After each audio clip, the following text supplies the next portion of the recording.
That's not what I want to do.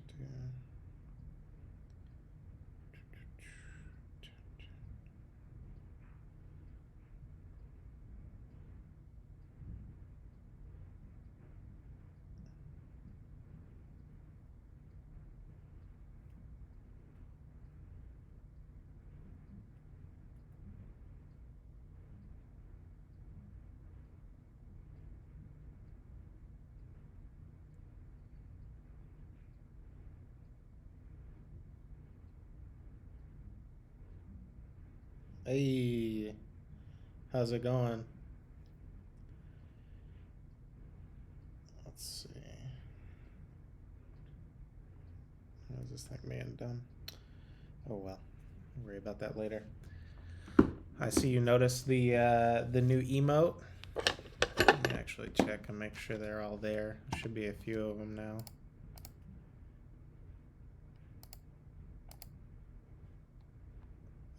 Yeah. All 5. Cool. So they all got approved. Very cool.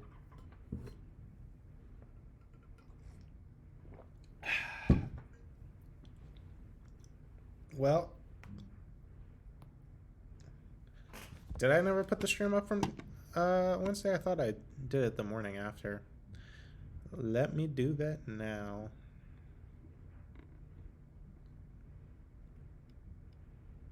Sorry, these last few days have been crazy trying to get ready for this new job.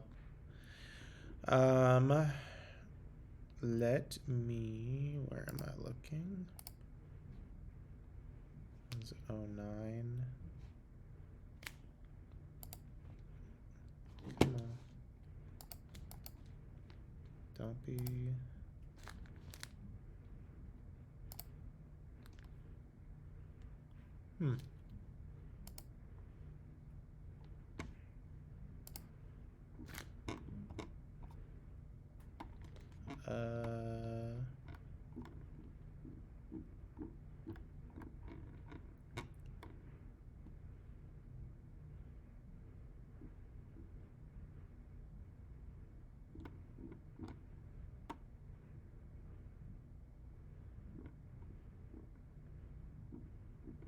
I think it's there. Is this not? Was it not 09? It should be 9.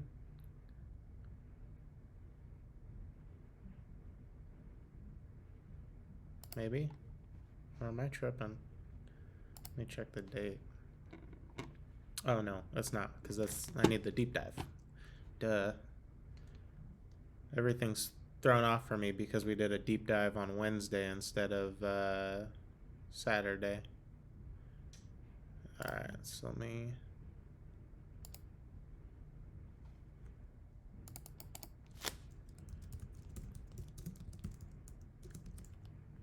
Yeah, that threw me off for a second. Sorry about that. And then let me go ahead and upload it real quick.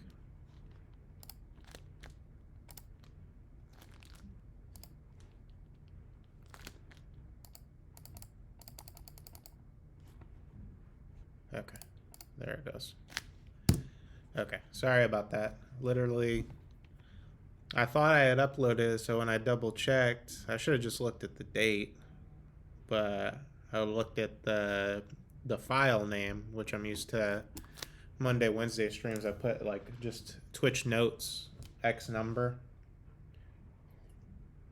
and then Saturday I put blank type deep dive or blank type stream. So that threw me off. My bad. It's up there now. But yeah, welcome to the chat. Seems like Anger Meatball is maybe running behind. No big deal. Whatever the case may be, we are here. Let me pull back up the correct doc. And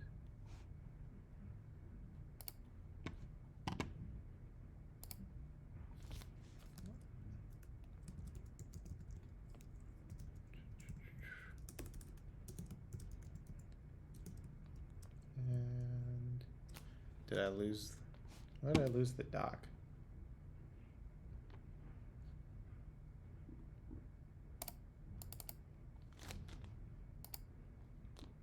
There we go.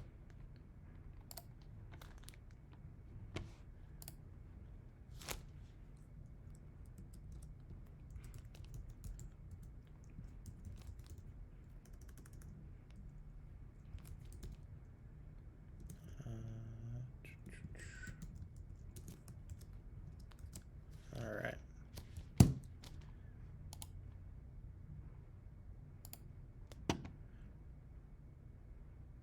Yeah, this should be right. Hey, there you are, Angry Meatball. My sister and her boys need my help tonight, so I may not be in the stream tonight.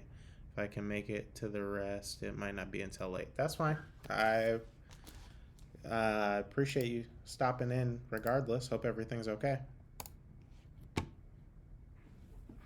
But yeah, hope everything's fine. And if you're here, great. If not, totally understand. Let's see.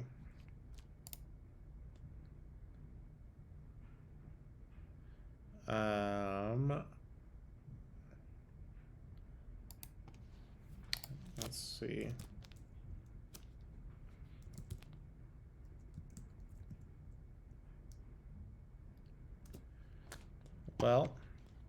Well, it's me and you, Catboy. Feel free to throw out any ideas.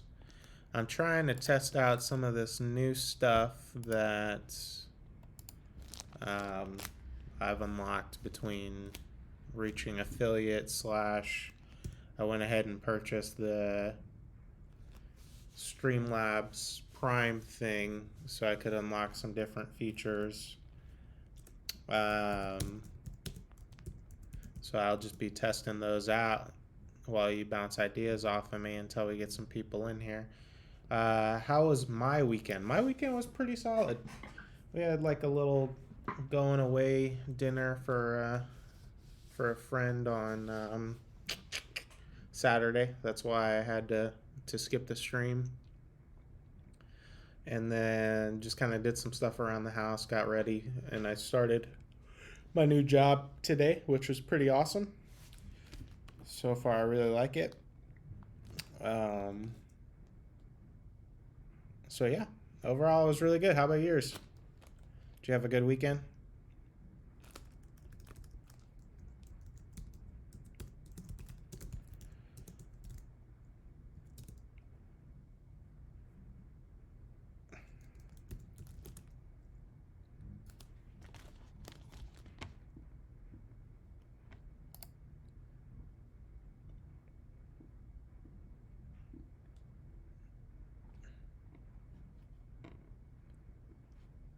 Make me leave.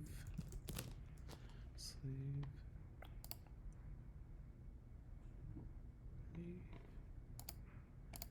Let's see.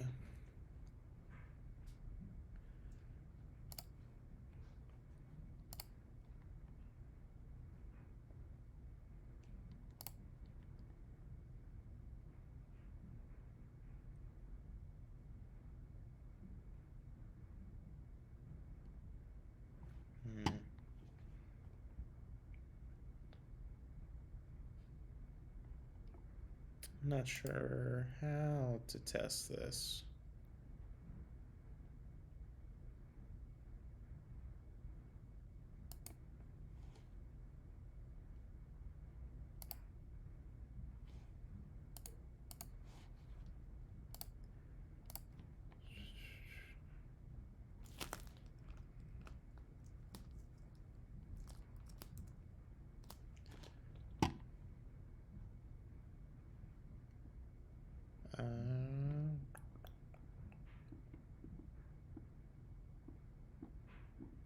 Oh well, no big deal. Let's see. Yeah, I spent most of my time at home playing FF14. I did try to put a good amount of time into some Elden Ring. That's what most of my downtime was used doing. So, I'm glad you got to got to enjoy your weekend, got to play some games. A little concerned that I won't be able to play very much Elden Ring for a while. A little bummed out about that because I was just getting into it. But, oh well. I'll figure it out. There'll always be time. It's probably not on Mondays and Wednesdays, I guess.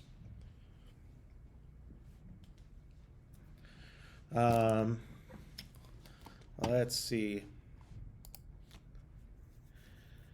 Sorry, there's so much like new stuff that I've unlocked that I'm trying to make sure actually works, but I guess it doesn't really matter right now. I don't know if you got a chance to look at the giveaway doc that I posted, but I wanted to get yours and Angry Meatball's thoughts on that. If you guys had anything that you would add to it or maybe change, or any questions you have that I could answer that'll make it easier once that stream actually comes up. But otherwise, man, yeah, we're just going to be throwing out some magical items from monsters. Let me go ahead and find the ones from the earlier doc and just move those in. Give us a little start. I did. Looks good. Cool. Very cool.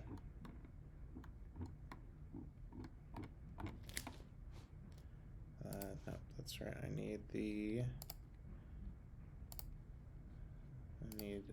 09.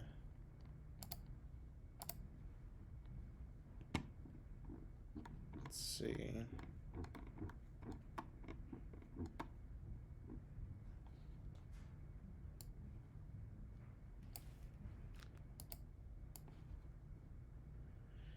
Yeah, I figured it would be a good idea to do like different tiers of stuff, just because I know like I can't get too crazy with the amount of money I spend on the giveaway, at least this first time.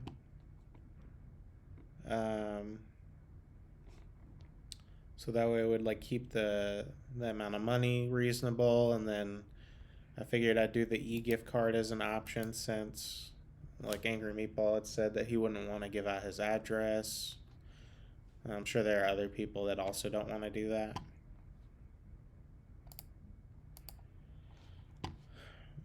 But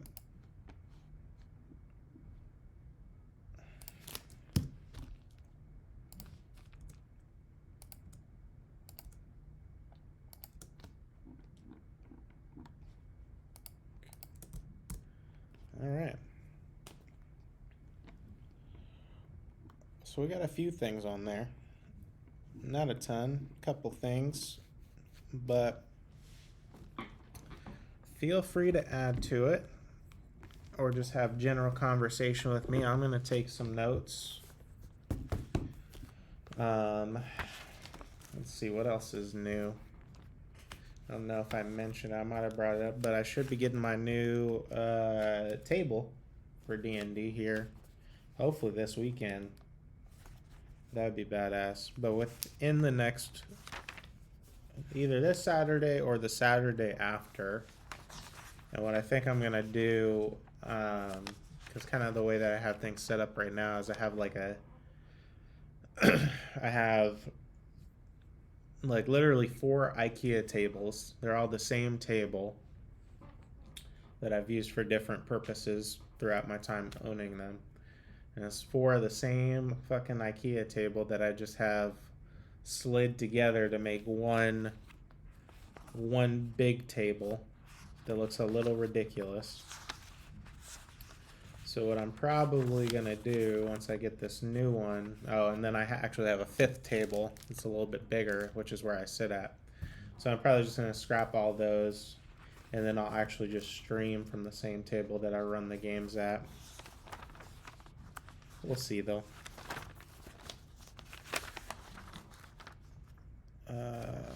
What am I looking for? Where did I put this? I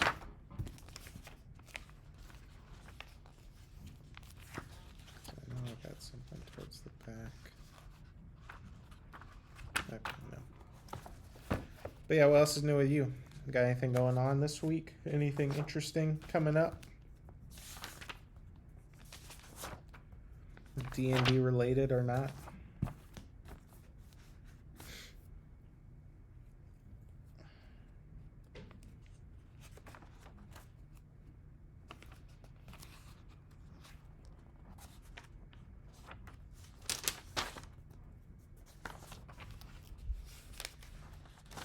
If I can find the page. I feel like I put it towards the end of the section for some reason.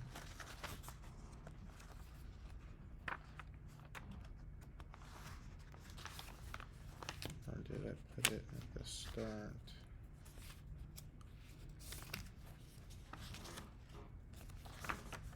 This is why I need a table of contents, because I always lose track of my random musings.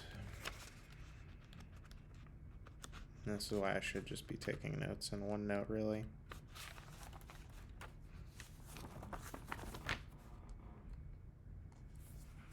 There we go. There's the page I'm looking for. Only took me randomly turning to it.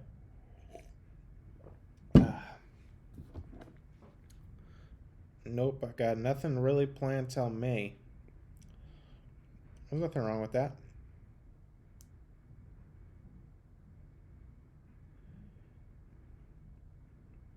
So you're just working this week then?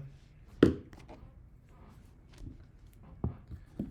me pull up my text to myself so I can jot down my notes.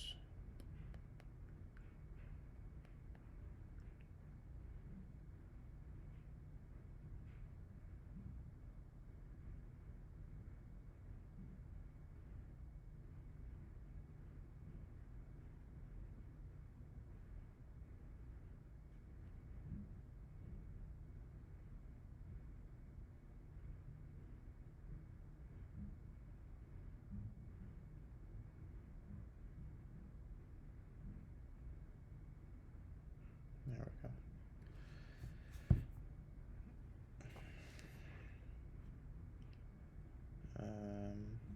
You know what? I need a pencil because I'm not set on these ideas yet. Working, video games, and the stream. Sounds like a plan. I'm gonna grab a pencil real quick.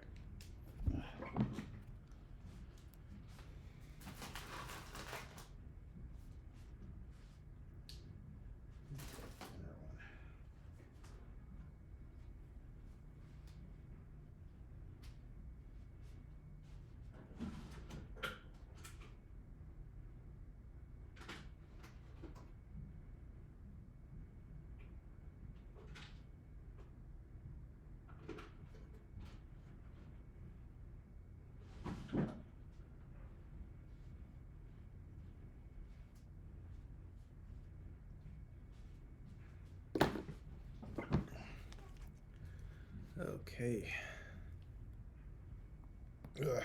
Okay. Yeah, sounds like a good relaxing week overall, as long as work isn't too stressful.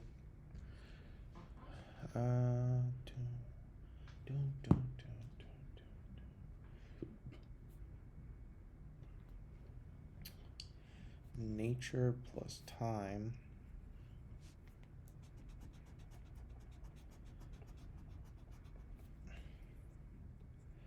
Growth flow.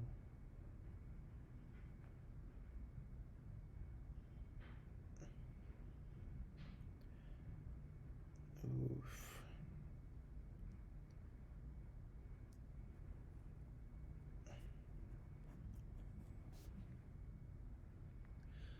Usually isn't. I'm a delivery driver, so pretty chill.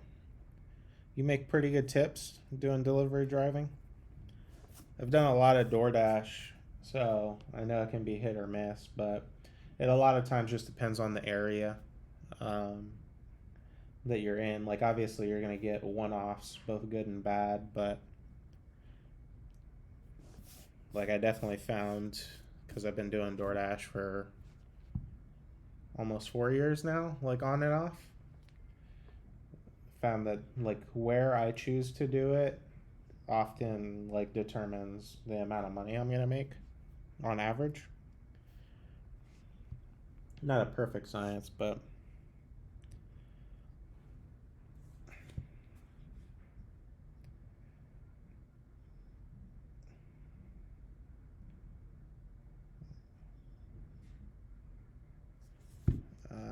the flow stone is water plus time.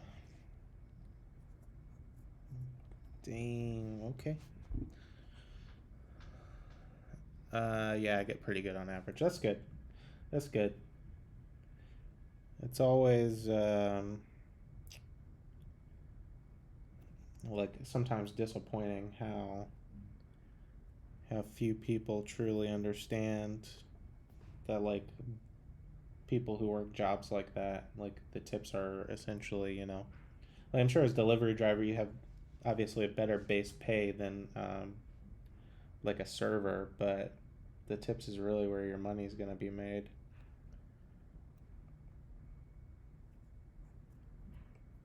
Sometimes people do not get that.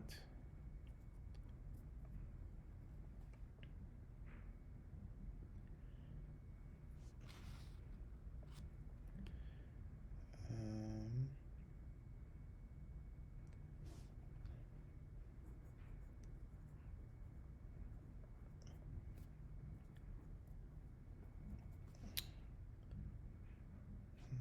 time. Dream.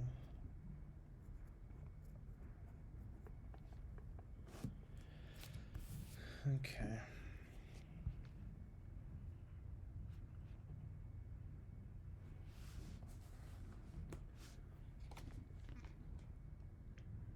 I do, though legally I could be paid the same as a waiter. Is that true? That's crazy. I mean, obviously you're not, so it's fine. Like, that's good. But the fact that that's legal is a little fucked up. I'm sure that most places don't do that strictly because their competition doesn't do that. And then obviously, like if you're the only place giving people 225 an hour plus tips to drive delivery, you're not going to have very good success finding employees that want to work for you.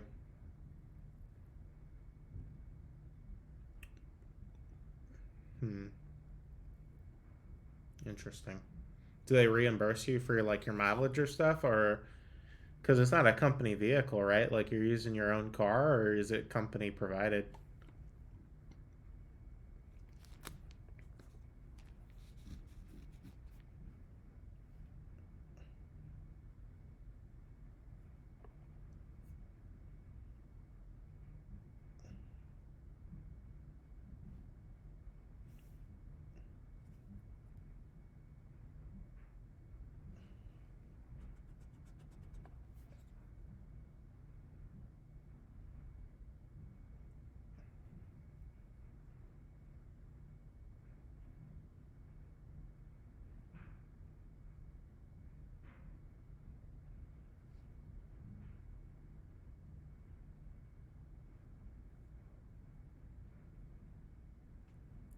Yeah, we get reimbursed unless we use one of the company cars, of course. Oh, okay, so you have the option to use a company car. That's cool.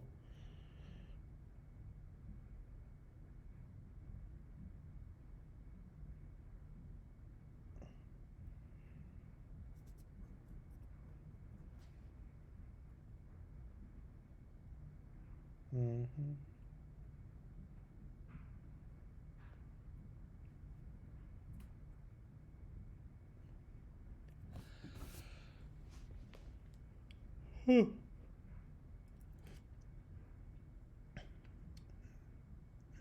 Fire, moon, star, spark, sun, growth, light, and time. It's a tricky one.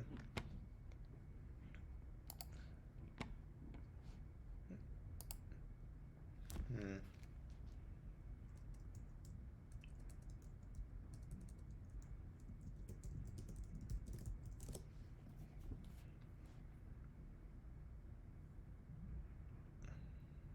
Initially, we didn't have that option. Then I was out for 3 weeks because of car trouble, and they decided to get company cars.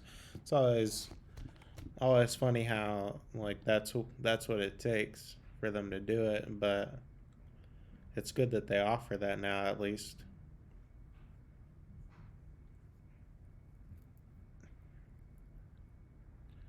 That tends to be the way things get done.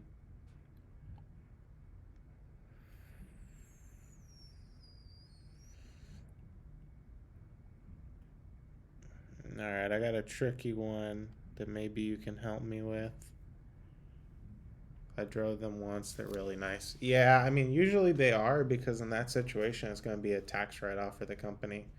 They're going to, yeah, they're only going to stand to, like, they're not going to go super crazy, but they're not going to get you a POS car because they can get better deals on the insurance and then write off the taxes, anyways. It's just a business expense. Um, So I am still working on my stones that we talked about before, the combination stones, so to speak. Got a handful of them done.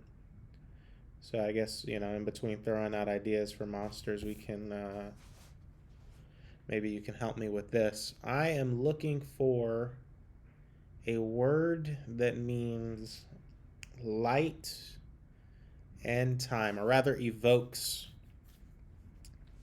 light and time. It doesn't have to be perfect, but anything you could throw out might help get me to the thing that I'm looking for. They're brand new Kia Souls. Okay. I mean, those will do the job. For one person driving a pizza, they're comfy enough. Can you put up the stones you've got done? Sure. Yeah, I put up some examples. What am I doing? Just do a page break.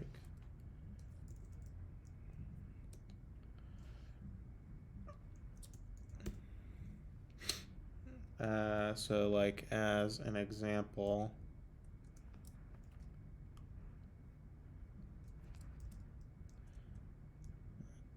you know what, let me just do that. Do that. 2, 3, 4, 5, 6, and then 7. Right, so the way that I'm doing it is there's going to be a combination for each like possible pairing, so it should be 21 total combinations. So like light plus nature. As of right now, obviously these could change, but equals flame, right? Or fire is the other one I'm debating on using. So something that is both a source of light or like could be related to light in some way, doesn't have to be super like direct in the way that it relates to it, because light maybe isn't the first way you think of it, but it is definitely related. But also fire and flame is definitely related to nature as well. Hello. Welcome, personalities. Good to see you.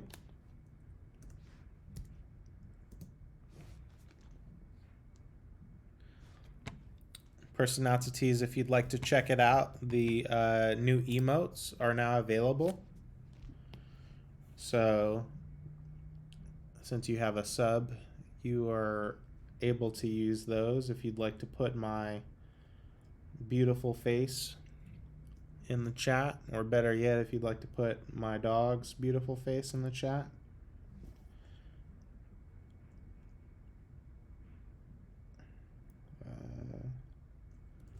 So light plus time is the one that I'm having trouble with.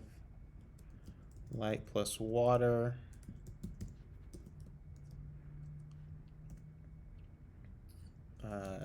Equals moon.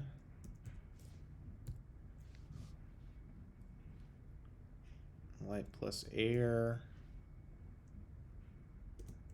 equals sky. Or not sky, star. It's air, sky. Water, ocean.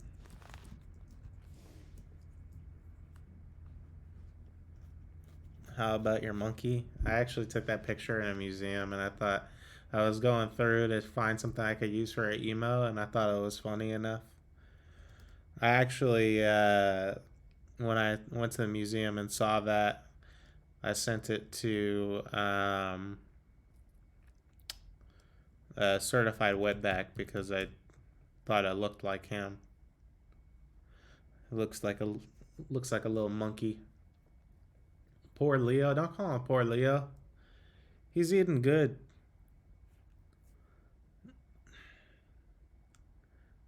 You just spoil dogs too much. That's what it is. I love him. And he knows I love him too.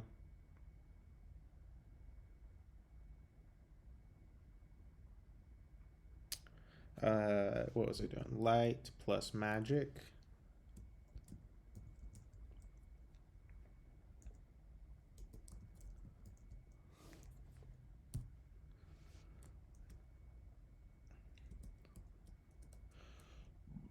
BRB. Okay, take your time.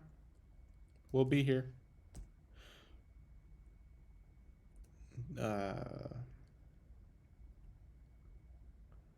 Oh, duh, I don't need 7, I need 6. That's why.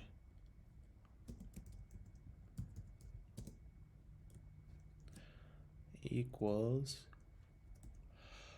Sun. Okay.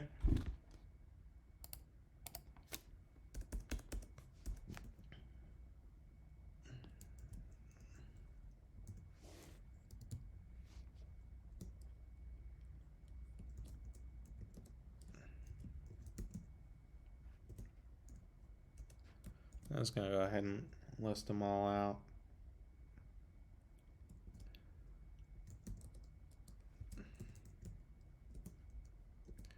Because why not?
Okay. And then as far as the ones that got cut off a little bit, those are the last two. So effectively, should be 21 different unique pairings between the 7 different individual values. So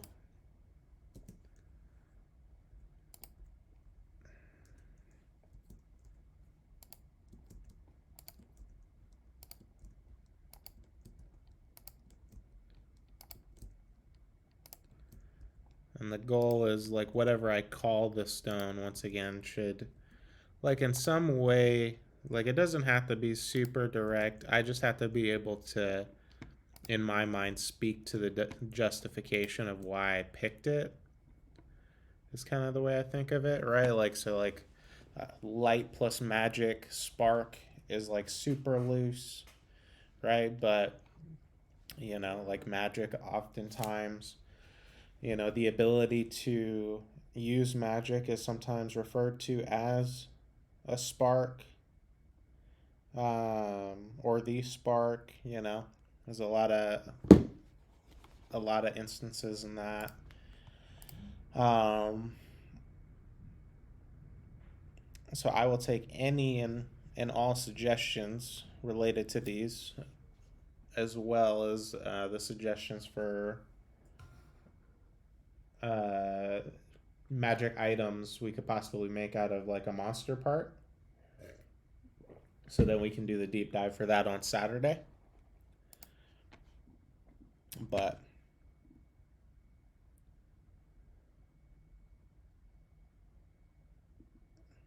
ooh, okay, don't know if it would fit your world, but my thought with heaven plus time was eternal. Huh. That's actually not bad. Eternal. Okay. It goes on the list. The one that I had put. So the way that I guess heaven isn't the best word, and I may end up changing it. So I'll clarify that one specifically because it might make it easier if you're thinking of the heaven-based ones. Heaven is not only literally like the heavens where you would assume the gods reside, or like the afterlife, so to speak. But it, once again, all of these words essentially relate to what the quote unquote deity brought to the universe or brought to the world. Um, and so this God that is responsible for the heavens is also responsible, theoretically, for the astral sea and the connection to any of the other planes, right? So it's really more of a theme of connection. Um, like how everything in the world or universe is connected has to do a lot with this quote unquote heaven. So there might be a better word that I find for that. Um, and he would have made the heavens, but so the word that I came up with for that one was actually memory, um, because it's how like you connect to time, right? Is through your memories or through your experience. But eternal is also really good because it could encapsulate kind of like an omnidirectional perspective.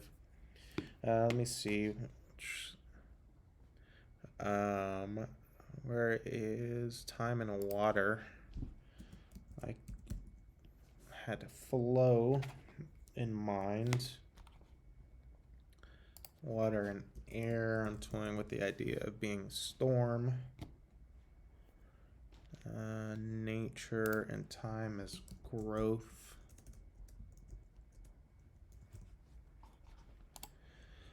Let's see. Oh,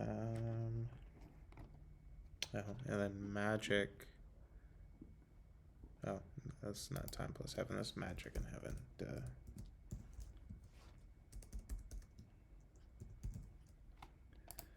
I put dream.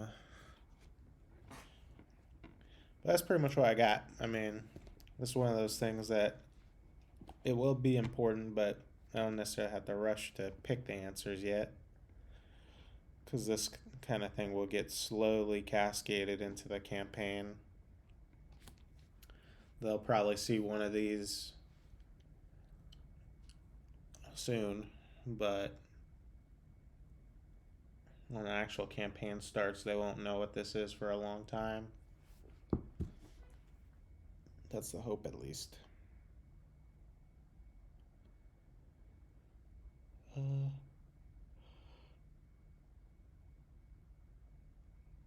Oh.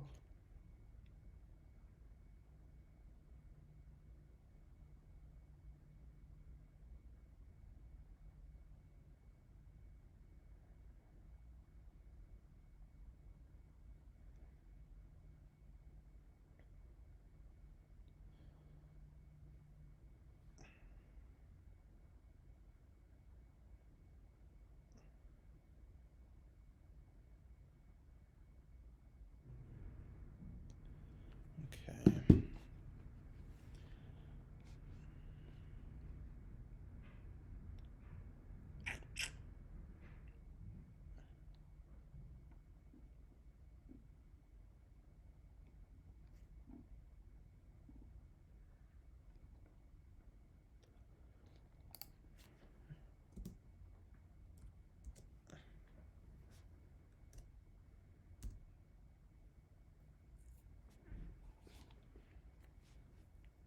Light plus time, though.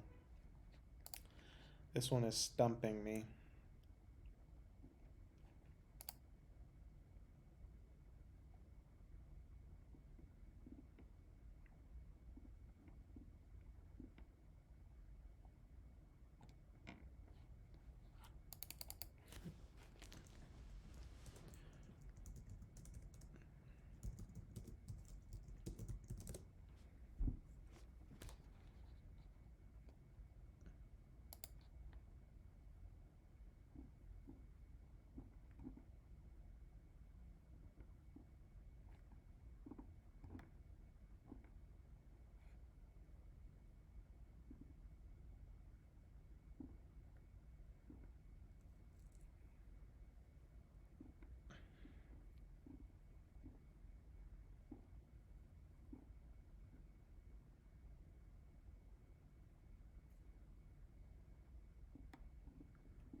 Hmm.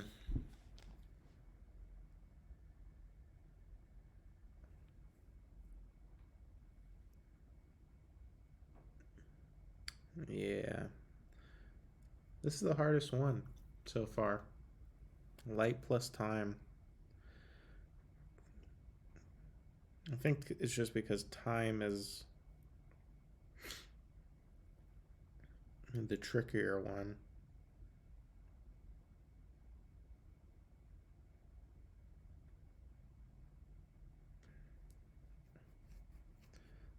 Like what is something that represents light but can also represent time?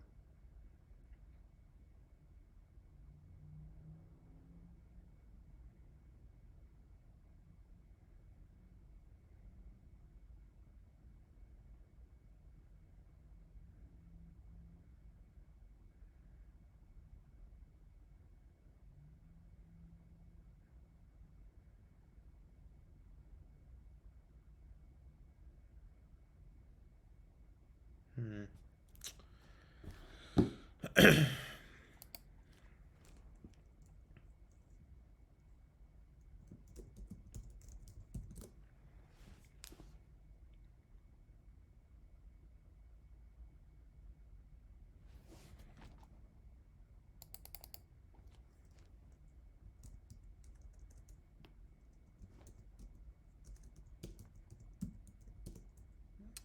That is a tough one, yeah.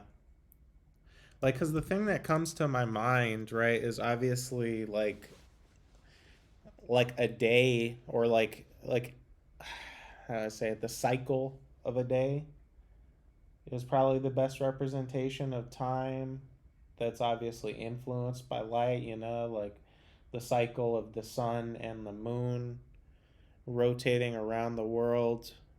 But how do you say that in one word is the trick. Like one word that sounds good.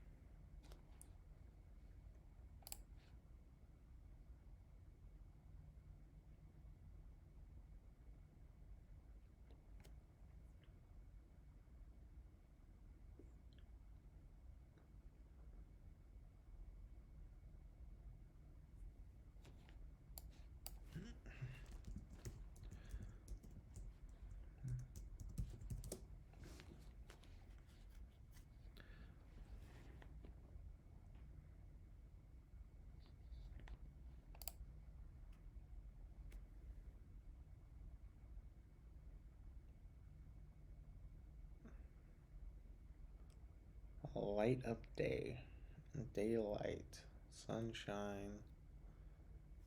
Yeah, these are all bad.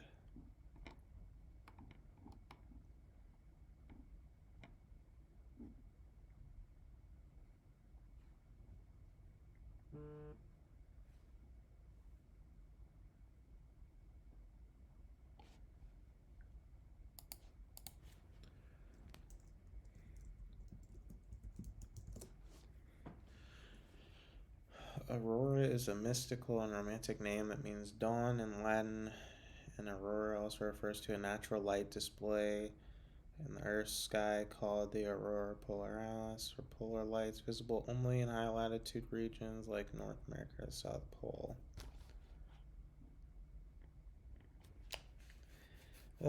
Yeah, the best one I can think of is dawn. The dawn stone.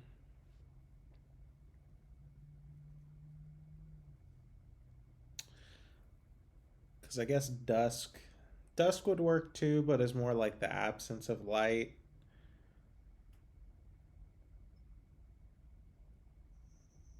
Uh, Flight, feather, wing for nature plus air. Okay.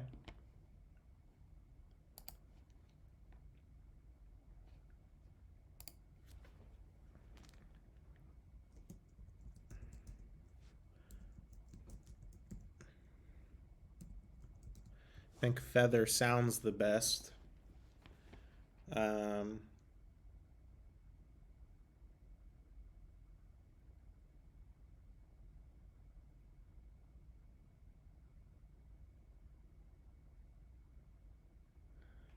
I'm gonna put dawn for now as a placeholder.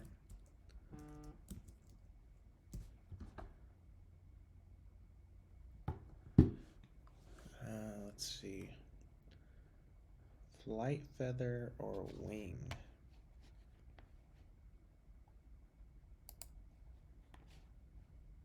Feather.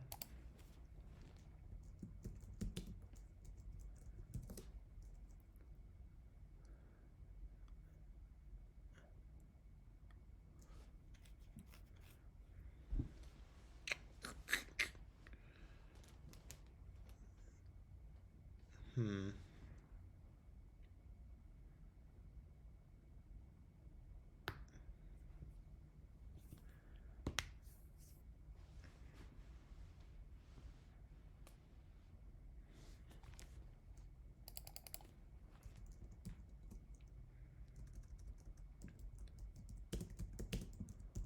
Let's see. Dawn is the beginning of the daylight, so that seems good. Yeah, that's kind of what my thought was. I think that's probably about as close as what I'm gonna get to. But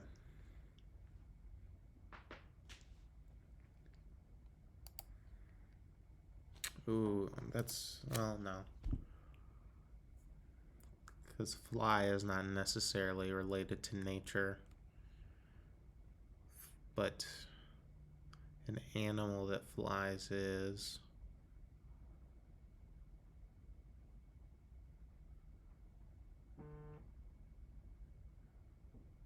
Nature.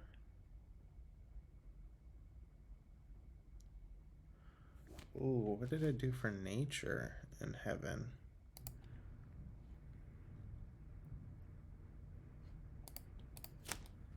Gives me a good idea. Gravity.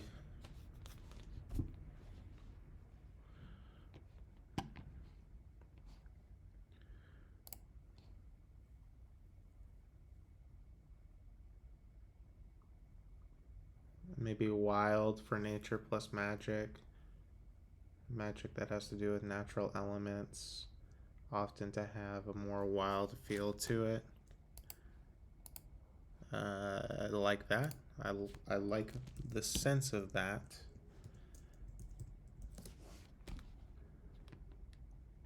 Feral, broken, fierce, savage, natural. Obviously can't use natural. That's too close. Rough.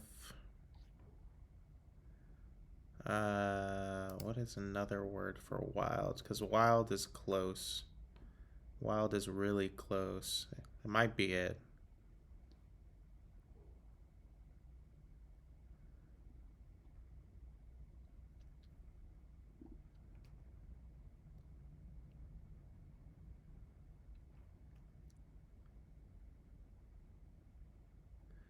Ooh, okay.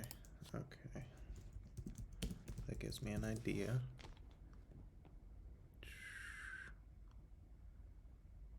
Primal.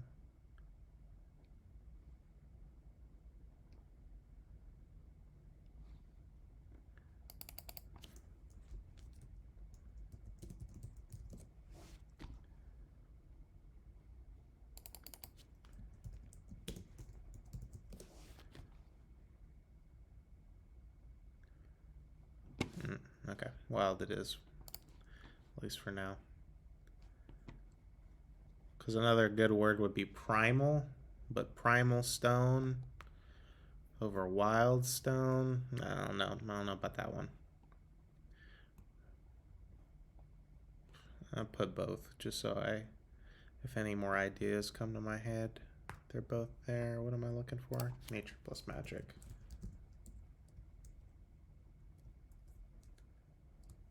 Primal.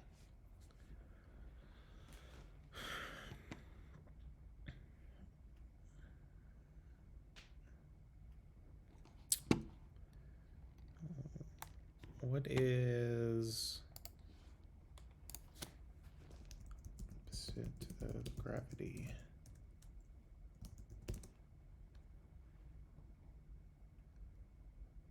Gravity.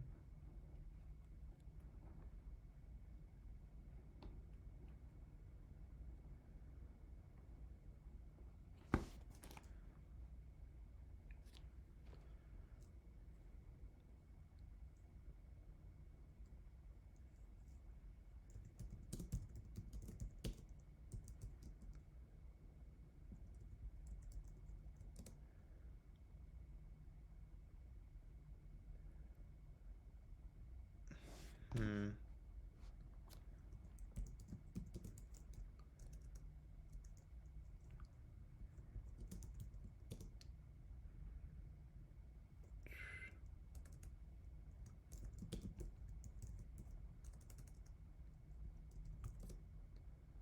Nature plus water is blood.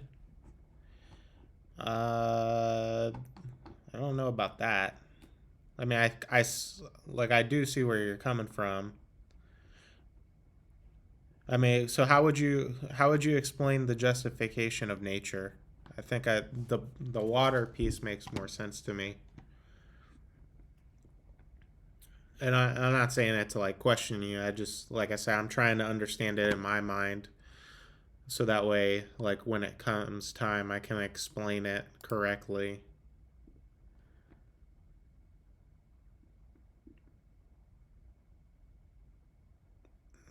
Flight.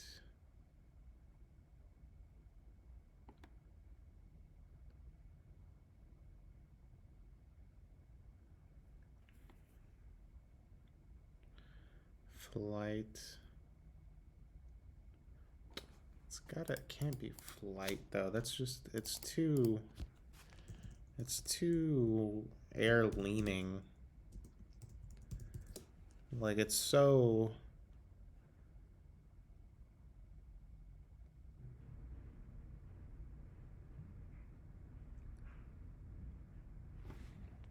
Soar.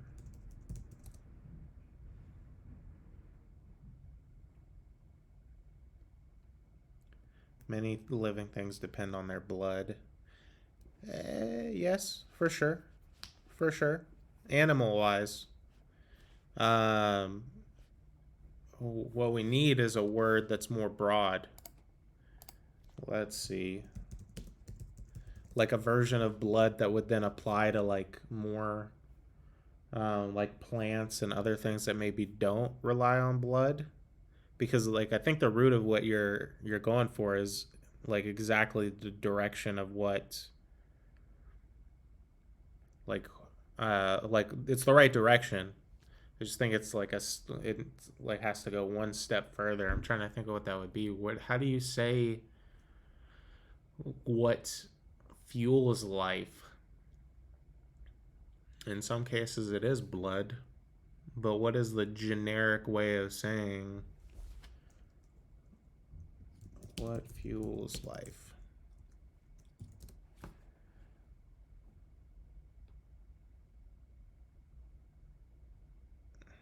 I mean, the fucking reality of it is it's actually water.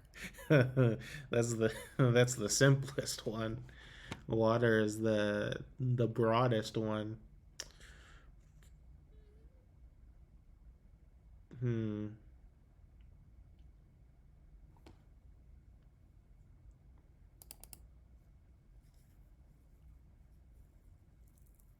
Water and air, but that's the trick. Is I need to go a step more specific. Water, food.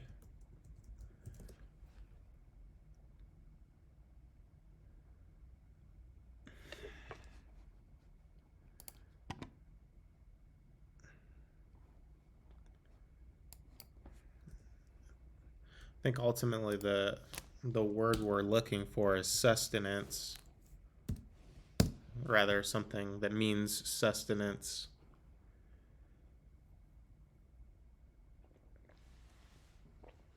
Well, water is a transport medium in living things. Yep, for sure.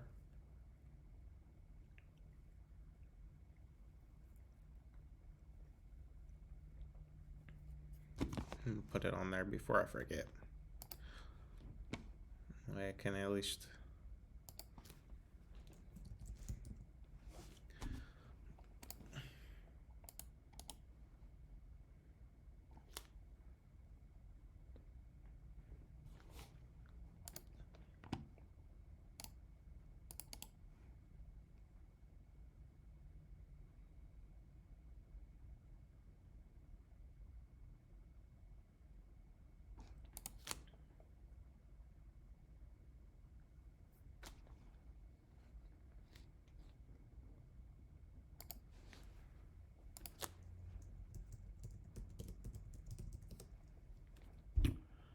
Have you seen the Batman yet? And if not, do you plan to?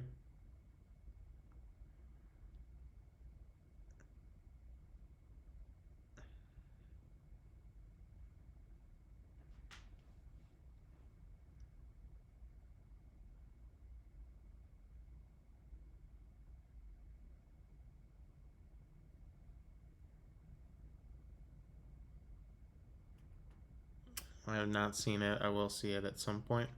It was very good. It was very good. I saw it on Saturday before the dinner. It was very enjoyable. Oh, well, I won't spoil anything by saying more, but I would highly recommend it.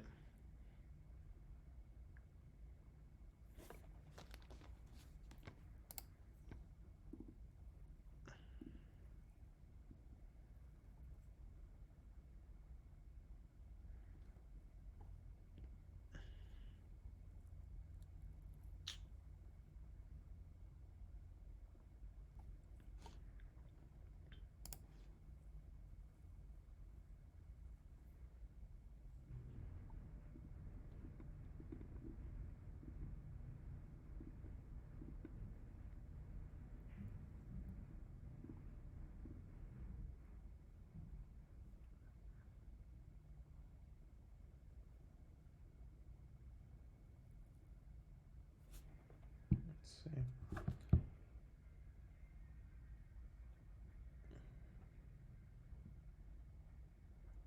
Damn.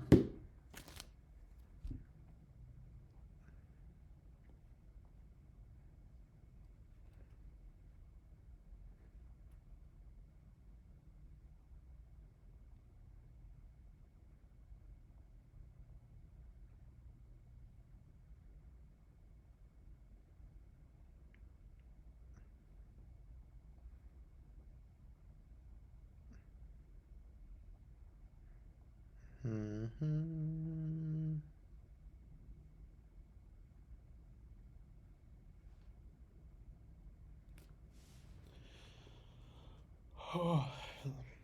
We're already an hour in. Oh, just as a reminder, um, at least this week, or until I get my confirmed like work from home schedule, I'll be ending the streams on the weekdays at 11. I think I said it last week, but just to like not say it 5 minutes before I'm gonna go off or something. But I'll do a 3 hour stream for now, and then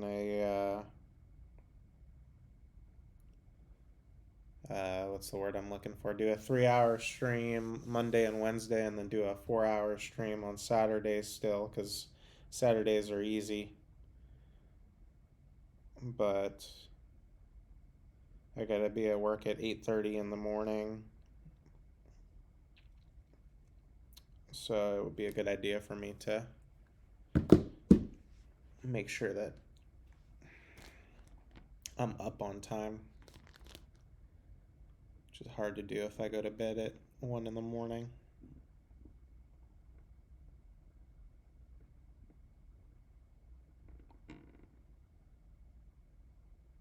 Oof, I'm glad I don't go in that early. Yeah, I mean, it's gonna be worth it, ultimately. Um, because I'll be off typically by 5, 6 o'clock, the latest most days. So, and then have weekends off. So it'll be fine. I don't really mind it.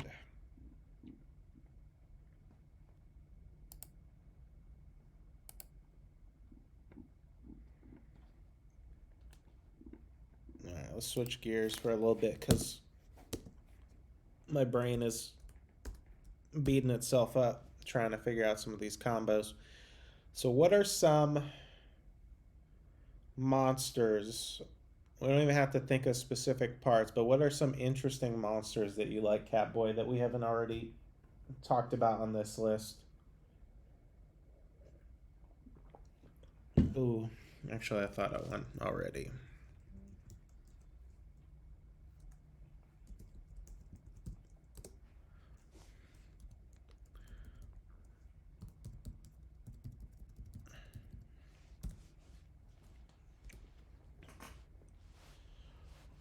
Just throw out any random creature, and we'll try to think of what parts might be salvageable or convertible as some type of magical item.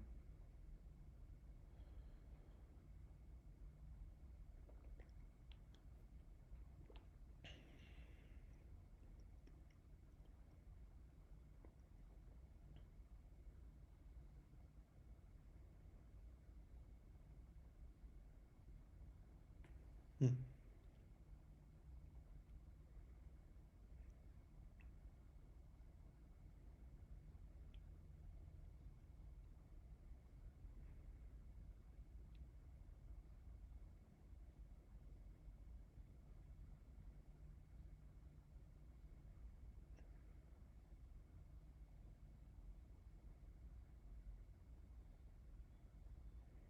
What the fuck?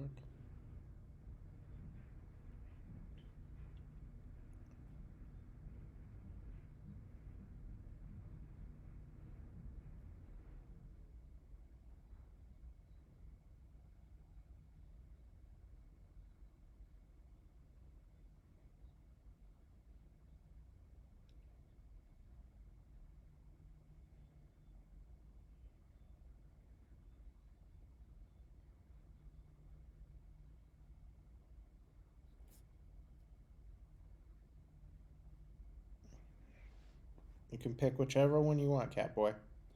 Any monster, any creature. You don't have to pick the specific part. We can do it together, but just throw out any creature you think is fascinating.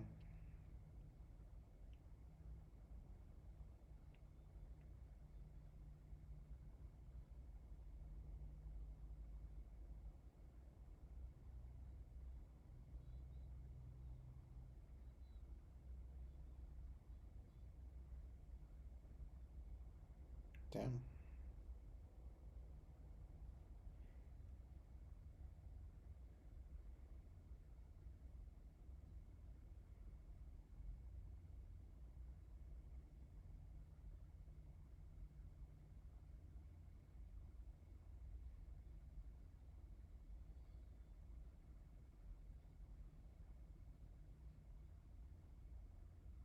Medusa.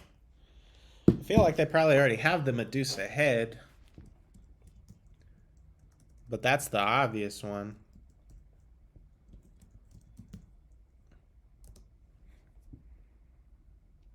Let me pull out the Medusa stat block, actually.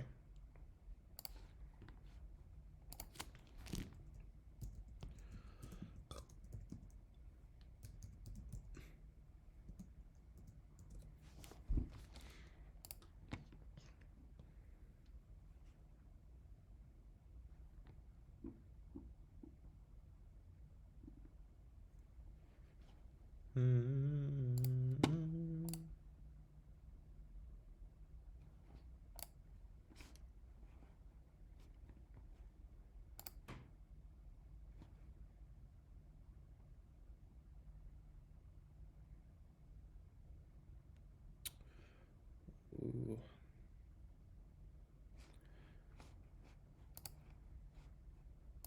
Interesting. I think the hair would also be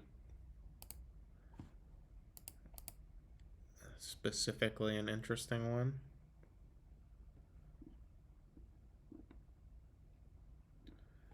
Ooh. Ooh, that gives me an interesting one.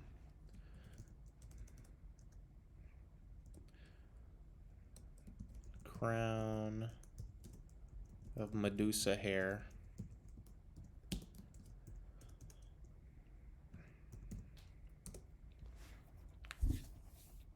Yeah, the face is the easy one. There's probably already something in 5e for that, but still, it'd be good to have it on the dock when we do the deep dive. But like, I don't know why. Like, just imagining the like if you took the hair of a Medusa and you made it like into a wig or a crown, and you were able to reanimate the snakes, because I assume they just like die when you kill a Medusa. But that would be cool too. Like if they had some, I don't know. We'd obviously have to figure out what mechanically these snakes do, but it's obviously got a lot of flavor. If instead of walking around with a Medusa head, you're just walking around with her hair as a wig, you got a bunch of fucking snakes for your head. That would be pretty cool.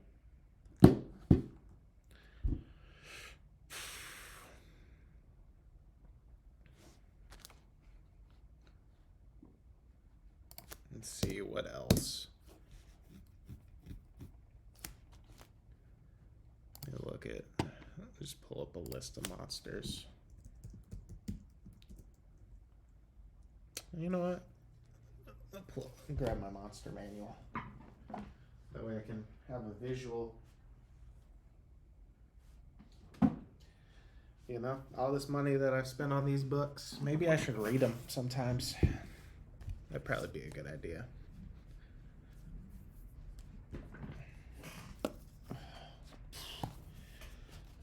Tell me what you think of this idea, Cowboy. I don't know if it's something that you and Angry Meatball would specifically want to tune in for, but I'm thinking, since I collect the miniatures anyways, what I might do, and it wouldn't be like part of my regular streaming, like this would just be like one-offs, but like occasionally I might buy like a case of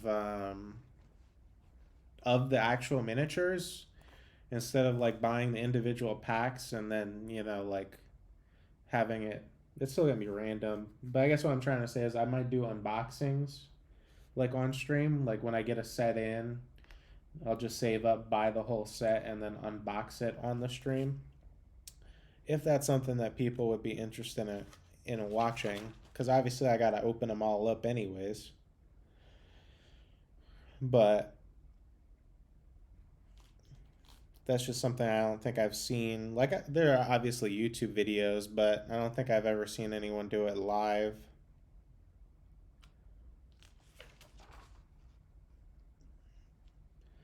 But like I said, that would either be something that I do just like,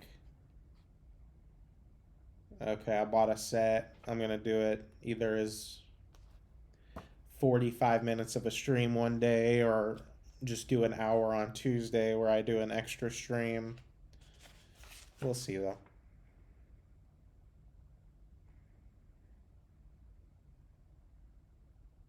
Ooh.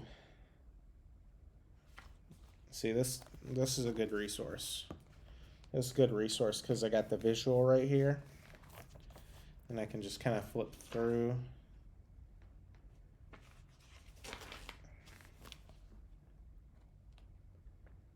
It really is easy to take for granted how many. Ooh, there we go. Here we go. I hope I can show this on stream.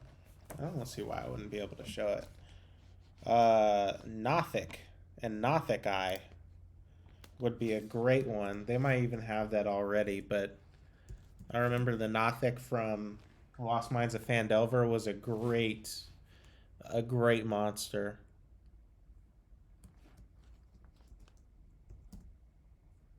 But a Nothic Eye would be an awesome magic item. Yeah, like even if it just has the weird insight ability, or you can just magically learn a fact or secret about a target, that would be a good magic item. Like, and that's so simple. It doesn't even have to have any of the damage components. That would be cool.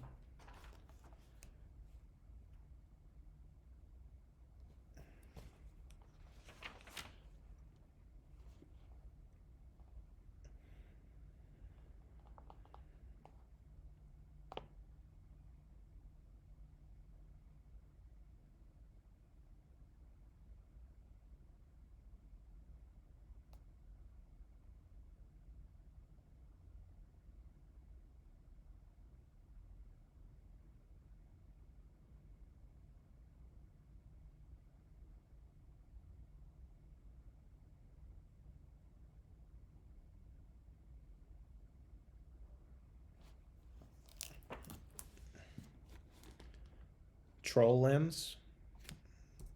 Hell yeah.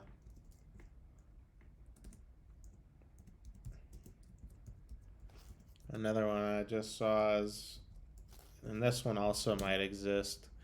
I I understand fully that part of doing this is that I might not be the first person to think of these ideas, but like a vial of black pudding.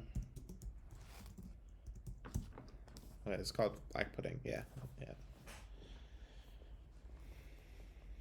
or vial of X ooze.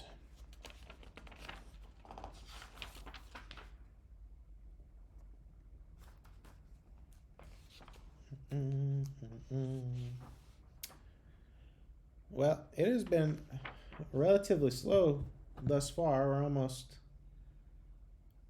halfway through tonight's stream. There's nothing wrong with that because we're getting work done anyways, stuff that I need to do both on and off stream. But if you are watching this after the fact, thanks for tuning in. If you're here now, thanks for tuning in. I appreciate you guys. Be sure to join us on Saturday for our deep dive stream because you will not want to miss out on that. And we will see what kind of crazy items we can make.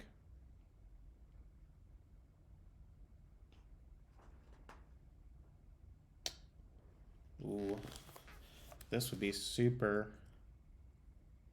Did we already add this one? We might already add this one. No, unicorn.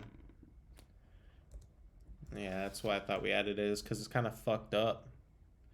Pegasus wings.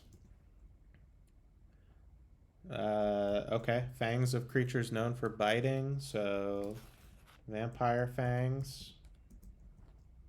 That's a good one.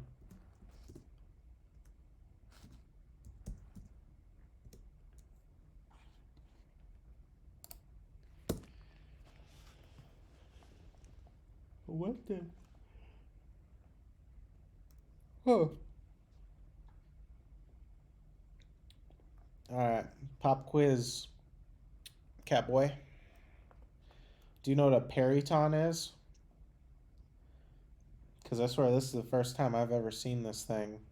And I don't think I've ever heard of anyone using this monster. So.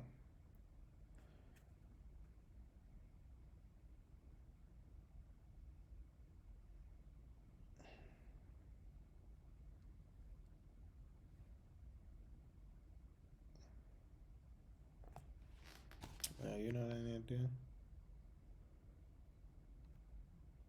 Only because I'm looking at the monster manual? Yeah, exactly.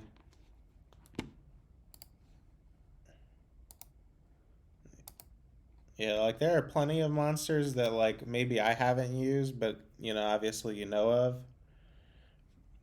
I straight up looked at this thing and I've never seen this before. Either that or I just couldn't bother to remember it. Okay. So here's what I'm gonna do. I need to test something / run to the restroom real quick. So here's what I'm gonna do, Catboy. Keep typing in ideas in the chat because I think it's just me and you right now. I'm gonna throw up the be right back, and I'm gonna click the ad break button. I don't think you're gonna see the ad if it's working correctly because you're a sub. So I'm gonna run it and then come back and let me know if it actually displayed an ad for you or not because I want to know how that actually works. Actually, let me do it for my phone as well before I do that. Use the stream to optimally test and make sure certain things are working the way that they're supposed to. Because in theory, I should see the ad from my phone and you should not see the ad because you are I don't want to sign up for Twitch. I just want to go to the home screen. Come on now.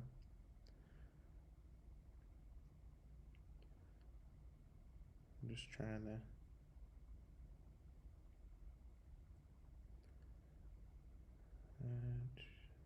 TV.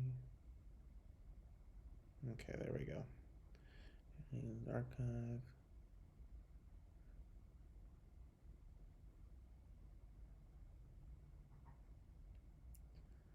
And then play. Okay.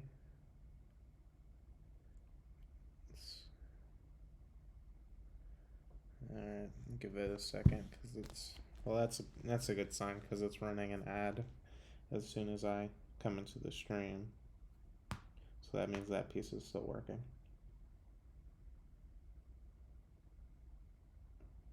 A Geico / Portal commercial. It's one of those creatures that's much more interesting flavor-wise than mechanics-wise. Yeah, I feel you. Because it's basically just a big bird, you know, and there's a million big birds in D&D. But no big bird from Sesame Street. Treant Wood. That's a good one. That's actually a really good one. Okay, so now that my phone is here, I am going to switch back to this. Okay. I will be right back. Feel free to keep throwing in ideas, guys. So please stay tuned. I will be back in just a couple of minutes.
Okay. Okay, and I am back.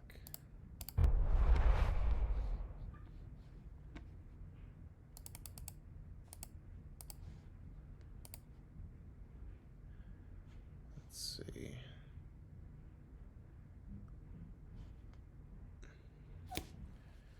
All right.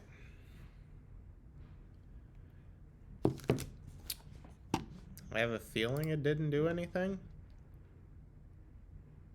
but let me know if it did anything.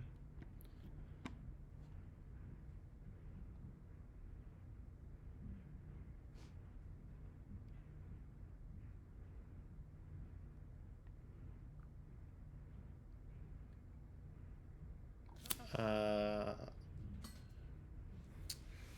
Also, have you heard of the town built around a captured and restrained Tarask?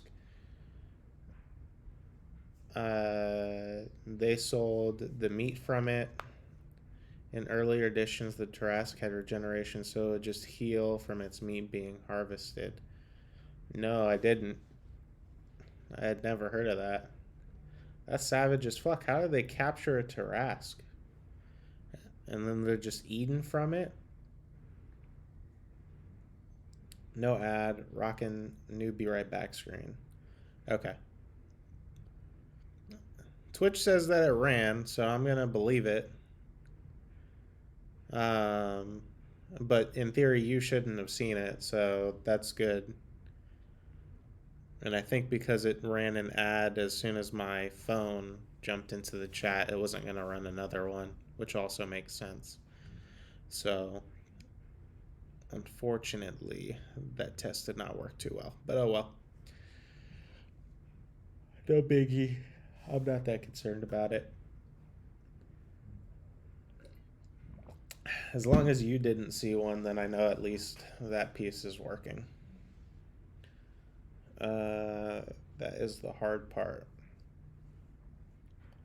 Yeah, I mean, like, it's not just hard, that's unbelievable.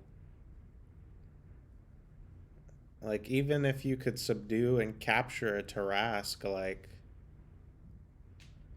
what are you doing to it to keep it restrained indefinitely to where you can just harvest meat from it?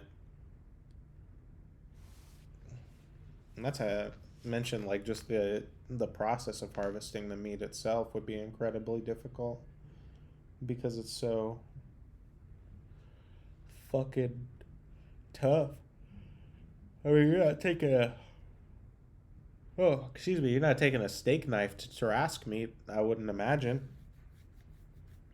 I don't think that's how that works. But maybe I'm wrong. Why is my bot no longer in here? That's weird. That is probably what it is. All access pass, Prime Gaming.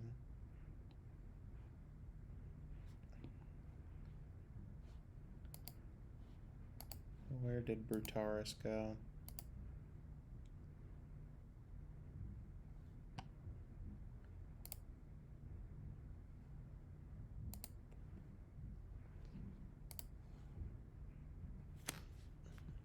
Yeah, but that would be savage though.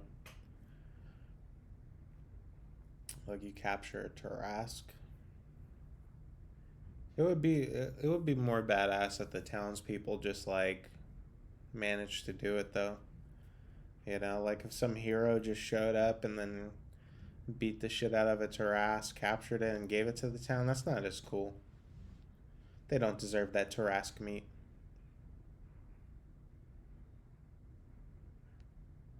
Huh.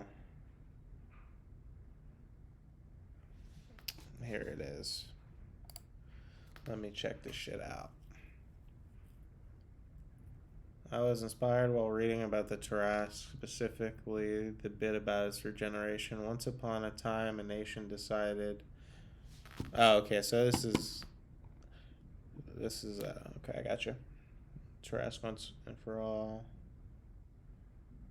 An army was assembled, led by the greatest heroes of the age. Most importantly, a number of powerful magical weapons were created for the battle. The monster was lured into a tight canyon, and the battle began at terrible cost. Yeah. The Tarrasque was defeated but not slain. It was impaled by 14 movable harpoons, like an immovable rod but spiky, each attached to a thick adamantine chain sunk deep into the canyon's walls by magic. The Tarrasque was restrained. A fortress was built around the Tarrasque to watch over it. Every day its watchers hack away at the Tarrasque with powerful magic weapons to keep it weakened in case of escape. Even so, there are casualties as they misjudge its reach or as its angry thrashing causes rockfalls. I mean, at least so far it's realistic.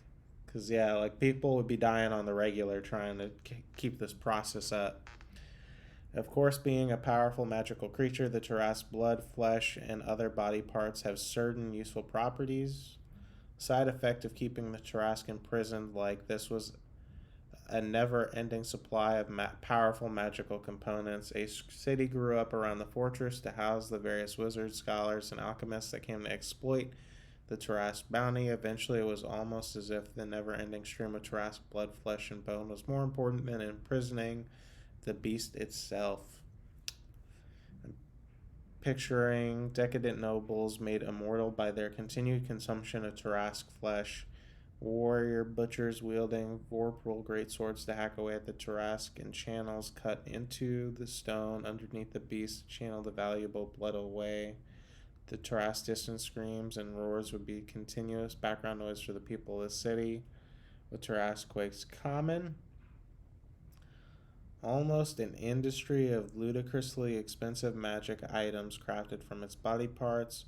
Tarrasque had armor, Tarrasque bone spears, and potions, and other alchemical miscellanea, of course. You could play up the creepiness of the whole thing, maybe eating the flesh and blood of Tarrasque has unwanted side effects, and think Tarrasque blood being analogous to the spice from Dune. It's the city's blood used in just about everything, and it has unusual effects on the populace. Yeah, it's pretty good. I mean, at least the majority of it is realistic, like grounded and well thought out. So I dig it. I dig it.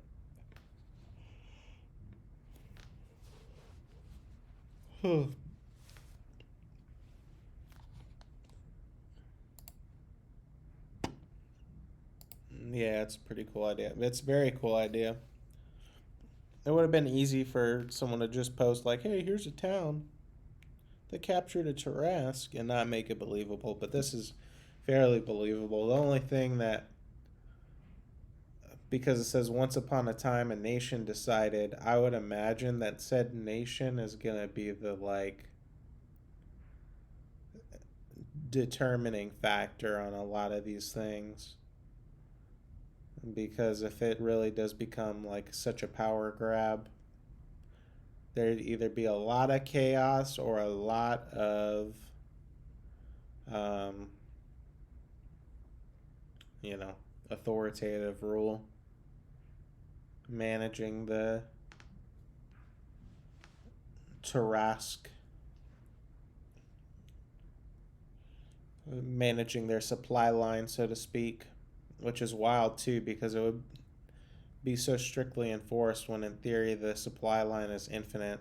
They could just share it. Doesn't work in 5th edition because it doesn't have regeneration anymore. I mean, honestly, like if you're doing something like that, who cares? You just run homebrew. I mean, you could still make it work. Like the Tarrasque is so big that you could have like within reason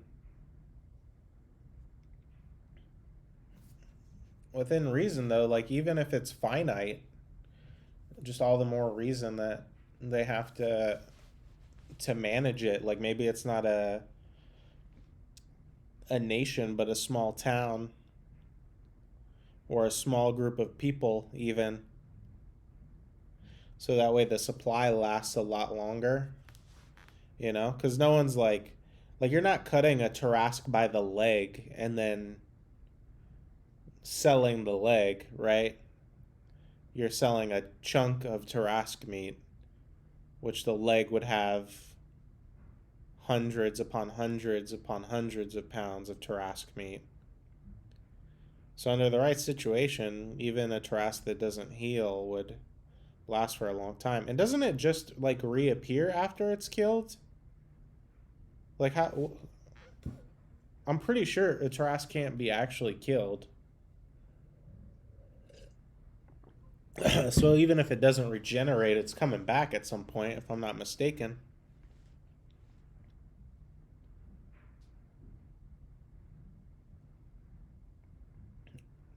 I could be mistaken. But you could do something similar with groups of, say, trolls. That's fair. You could do the same thing. Or at least something very similar.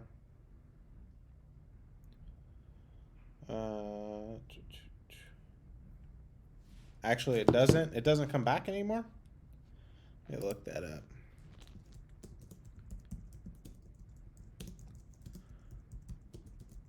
Maybe what I saw was referring to an older edition.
Hmm. Okay. Damn, that's lame. I guess all the YouTube videos that talk about the terrace just add that OG flavor back in because it's very tame by comparison to the older editions. Then, which I guess is fine. You know, it gives at least the option. Damn, the 3.5 version can only be killed with a wish or miracle. Yeah, that's what I was just reading. Is that, and I guess 3 you had to take it to negative 30 HP and then use a wish on it. Otherwise, it would just regenerate after a certain amount of time.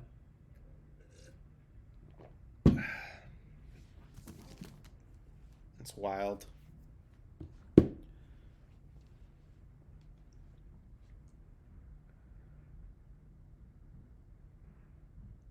100. Hmm.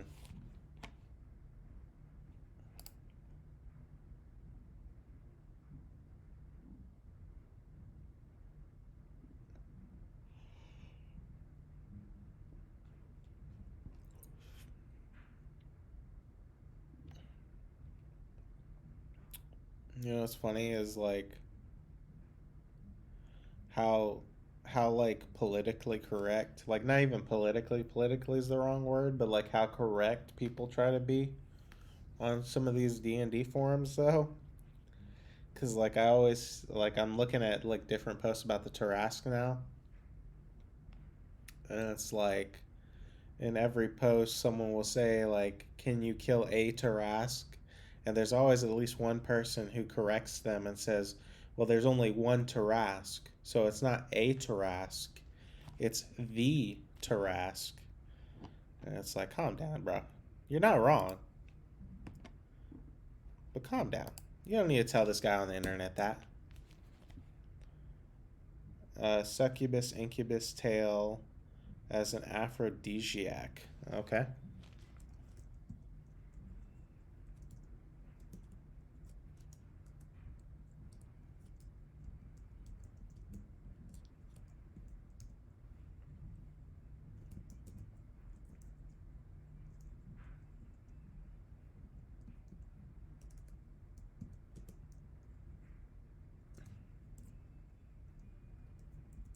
I'm gonna put slash love charm.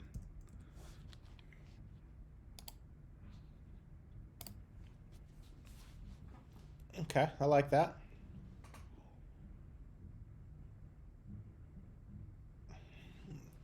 But what good is the internet if I can't tell strangers they're wrong about trivial things? I mean, there's a lot of great things about the internet besides, you know, telling people that they're wrong. Like it's not even the like telling people that they're wrong. I don't even know that I call that trivial. That's just like nitpicky. Because my response would be like, well, what if in my D&D game I say there's two? Like that's what D&D is supposed to be about. Like there's nothing stopping me from having five different Tarrasques in my game. Now, will that take away some of the uniqueness and value of the creature? Absolutely, but that's my choice to make. So,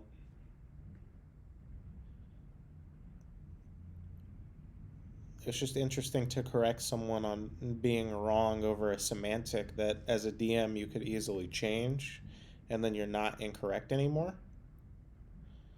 Yeah, you encounter a herd of Tarrasque, roll initiative. Yeah, exactly. Like if that guy responded with that, then he's no longer wrong because no one can tell him how to run his game. Versus like a lot of other things that are obviously set in being factual, right? When it comes to D&D, there is no fact. My game can be whatever I want it to be, and your game can be whatever you want it to be. Just because they wrote it as one doesn't mean I can't rewrite it. I just think it's interesting.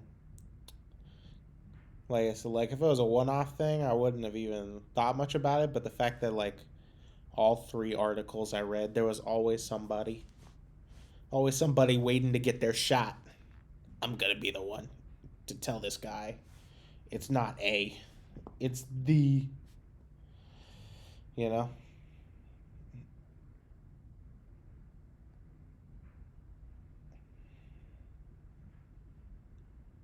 But either way, ooh, we're almost at the 2 hour mark.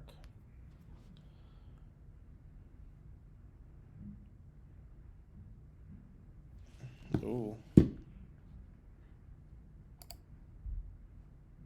okay. Eggs is probably one where we could find a lot of eggs that are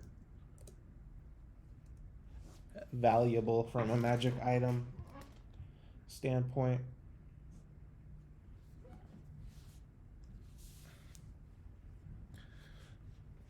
Hmm. What else? Oh, that's that's where that is. Put that there. And just bring this book back since that's what I was doing before I took a break. Ooh.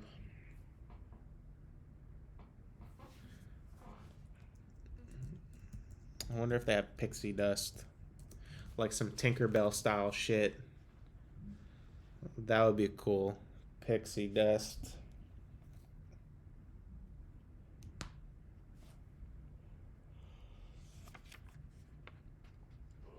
Ooh.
The heck?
Here's an interesting one. What would you think about a Rakshasa that gives it its limited magic immunity?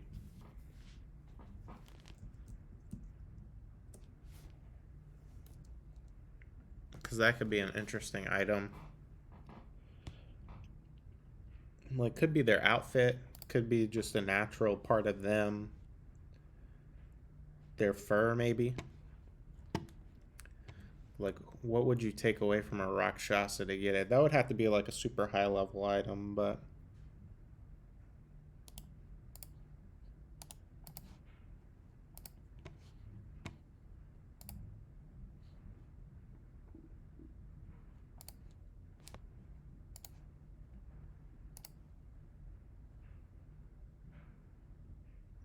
Today is Monday. What am I doing?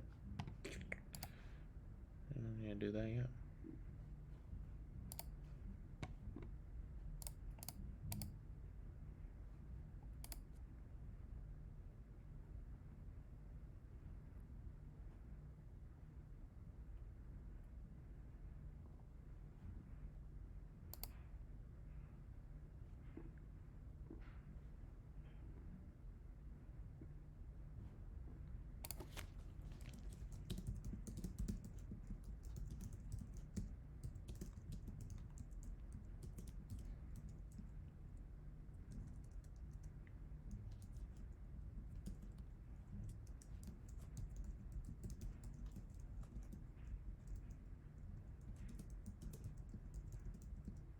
An organ?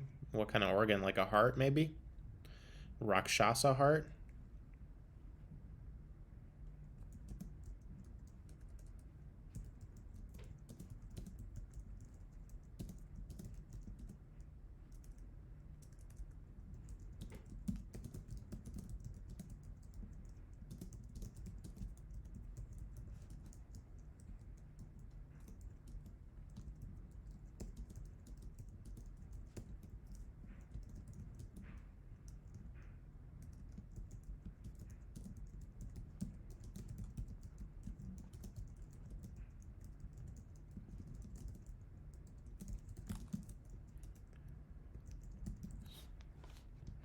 Hell yeah. Rakshasa heart.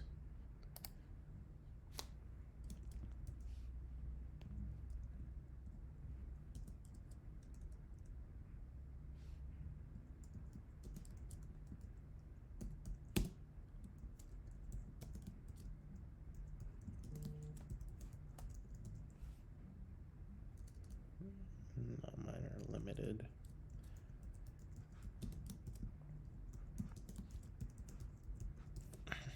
Okay. Dig it.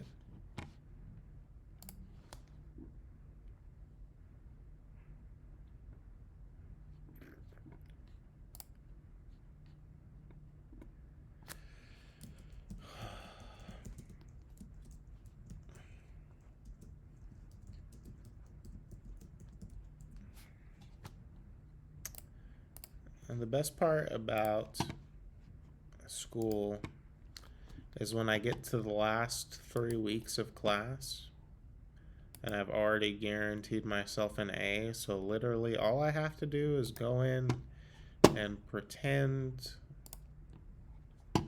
that I read someone's discussion post and just say, hey, I hope you have a great week. Great post.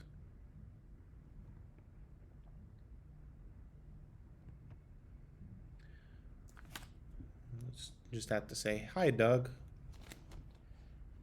Thanks for sharing. I hope you had a great week. And that's my class.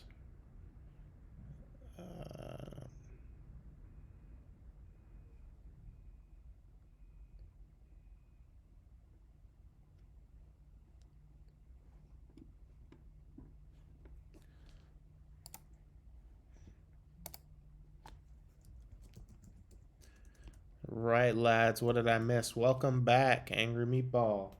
Good to see you. We did a mix of things actually.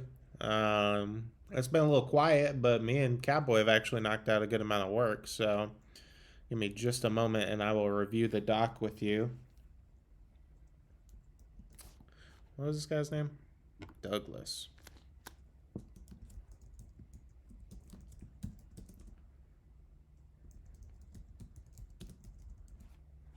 Okay. Do that. All right.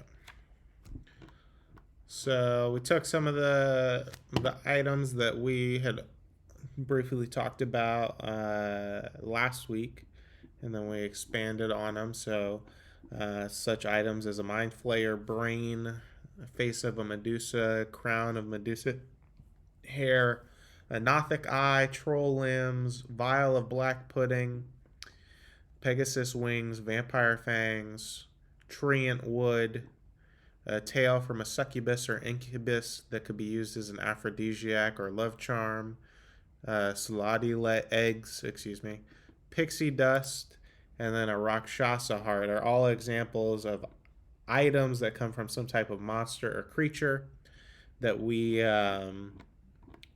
added to the list. We then also kind of worked a little bit on some of the stones that I talked about last week as well. So taking two of these kind of core concepts and then trying to find some word that is attached to both. So that is it. So we're still taking recommendations. As a reminder, we have an hour left in the stream, just about an hour left in the stream today. Since I started work, I'm going to have to be getting up a bit earlier on the weekdays. So instead of ending the stream at midnight like I normally would, I will be ending the stream at 11, at least until I start my remote days, where then hopefully I won't have to get up quite as early on Tuesdays and Thursdays. But we'll see. From the sound of it, that's going to be at least probably 3 months before I get to do that. So, which makes sense. I don't think they're going to start you and then just immediately let you work from home as much as you want. Very nice. Thank you for updating that. Sorry for the delay in posting that doc. But yeah, how are you doing, Angry Meatball? You doing all right?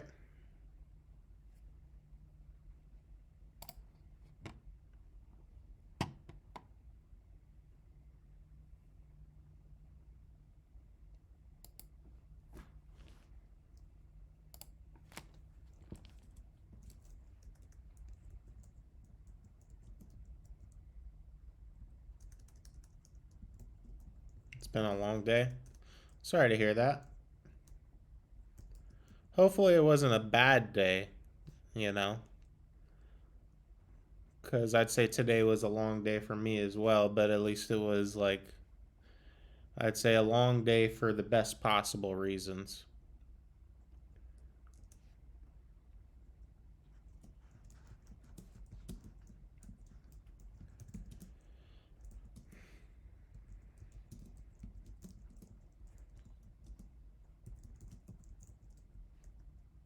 Middle of the road.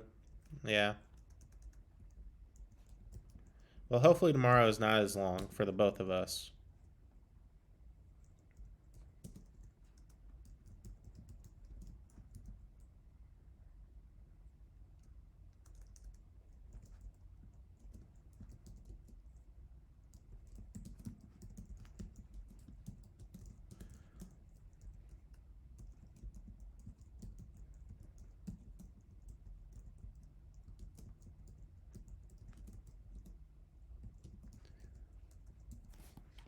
Okay.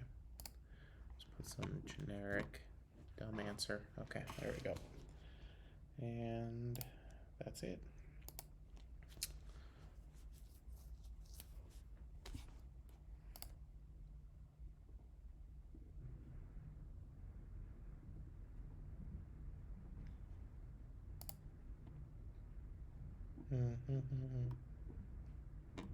Did you do anything interesting this weekend? Oh, redeemed hydrate. Does that mean I have to take a drink of water? Pretty sure that's what that is.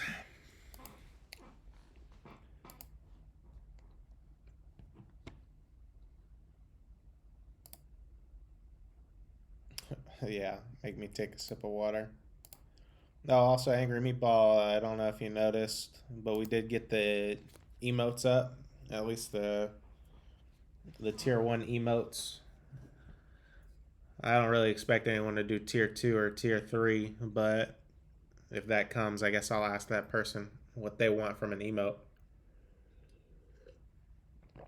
It took me a little while to figure out how to get the right sizes for a lot of the stuff. It's having a lot of trouble, but I figured it out.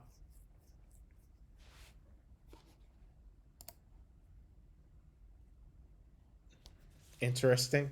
What the emotes that I chose? I'm probably gonna end up changing some of them, but I figured they were just goofy and got the job done. So there's at least something there. So, do you have any funny hats? Do I have any funny hats? Not really. I don't think so.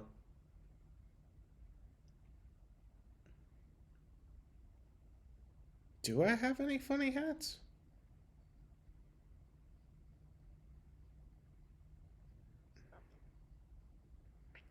I feel like I do in my storage room, but I can't remember. No, I probably don't. I think I threw it out. The closest, no, yeah, I definitely got rid of it. The closest thing would be the Halloween outfit that I had for last Halloween. I went as the Big Bad Wolf from, uh, well, the Shrek version of the Big Bad Wolf, but obviously from Little Red Riding Hood.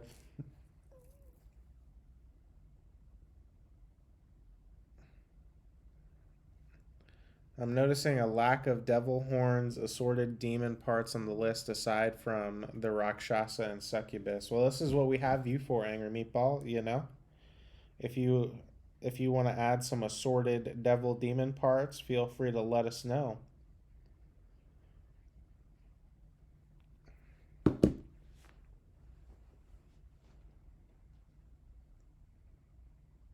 Mummy bandages? That would be interesting.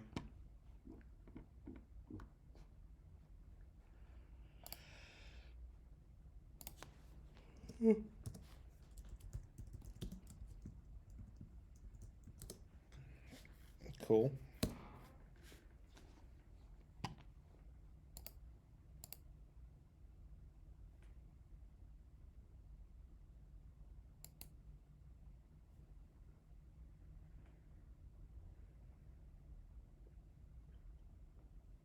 But yeah, feel free to throw out any ideas you have, Angry Meatball.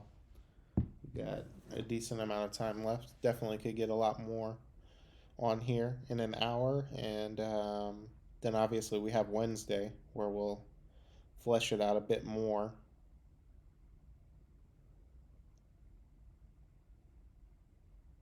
Sounds like everyone went to see Batman tonight.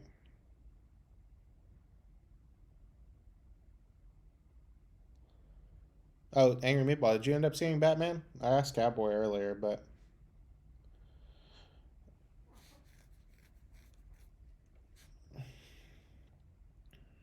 I did not. Do you plan to or no?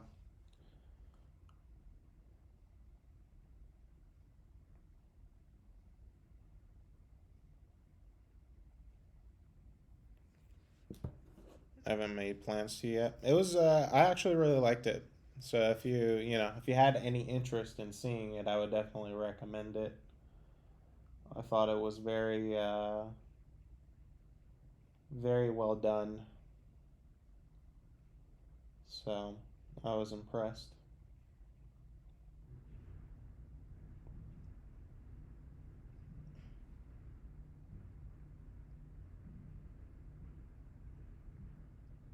I don't know that I have interest to go back to a movie theater again if I have to. It's fair. I mean, if you're not in a rush, the movie's going to be just as good, you know, when it comes out. I personally enjoy going to the movie theaters, like at least for bigger budget films, where then like you know, you can really take advantage of the screen size and the audio system. I like that stuff, but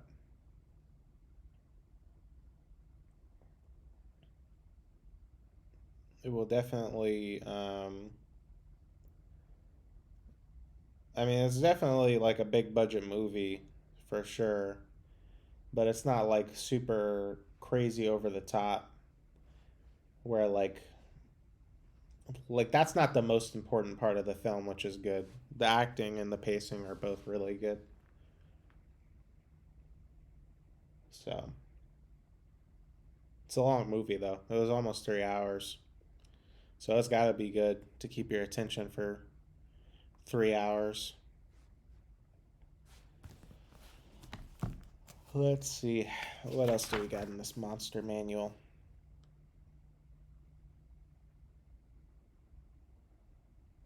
Robert Patterson seems a very strange man to me. Yeah, I don't blame you. I was skeptical. I was definitely skeptical with him being the choice, but he did a good job. Uh, Thank you, Anger Meatball, for being quick on that.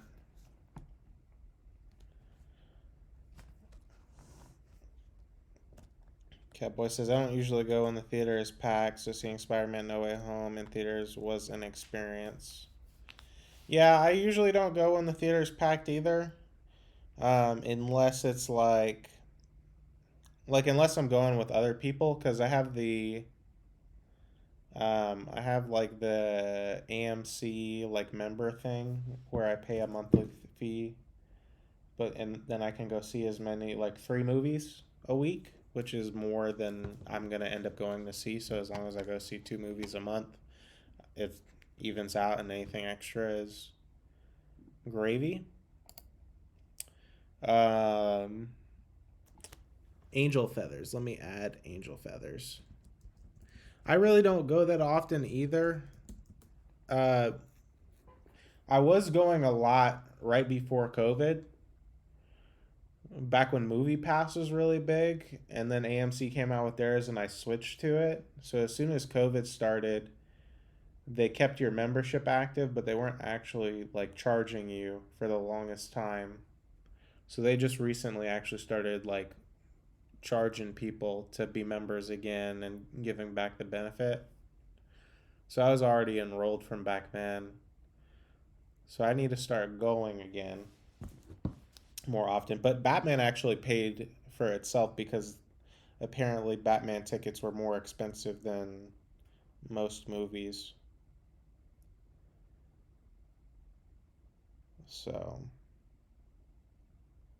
I do need to make it a habit to maybe go and just see a movie twice a month.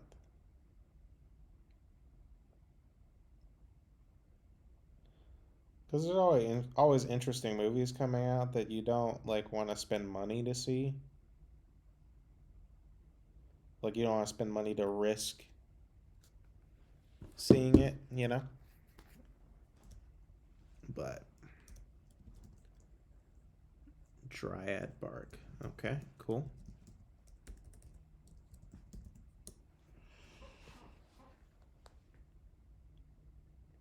Whew.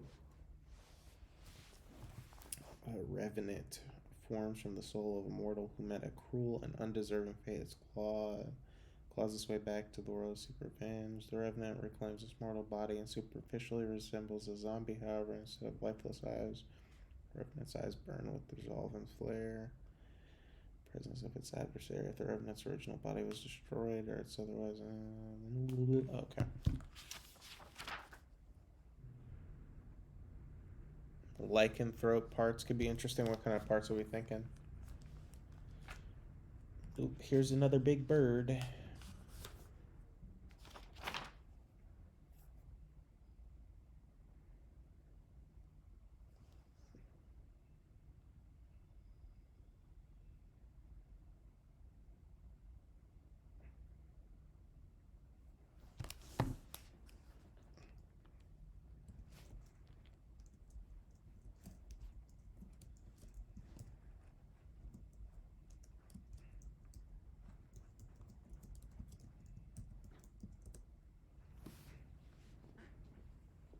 Fur, body parts, maybe fangs.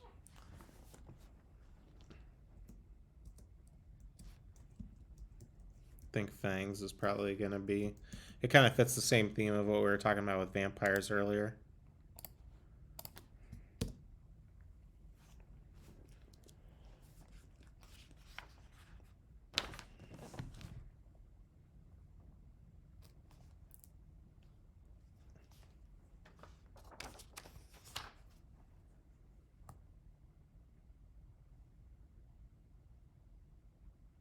A tooth or tentacle from the Kraken.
Shadows are undead that resemble dark exaggerations of humanoid shadows. From the darkness, the shadow reaches out to feed on living creatures' vitality. They can consume any living creature, but they are especially drawn to creatures untainted by evil. A creature that lives a life of goodness and piety consigns its basest compulsions and strongest temptations to the darkness, where the shadow has hunger. As the shadow drains its victim's strength and physical form, the victim's shadow darkens and begins to move of its own volition. In death, the creature's shadow breaks free, becoming a new undead shadow hungry for more life to consume.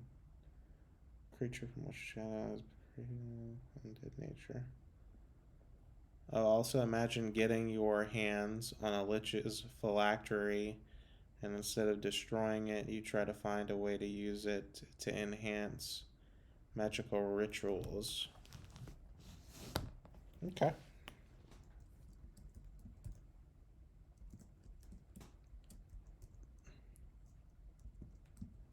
Yeah, like basically owning a powerful wizard soul is what it would come down to.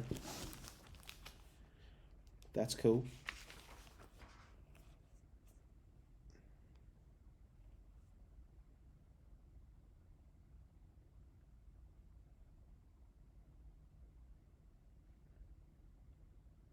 Flail snail shell.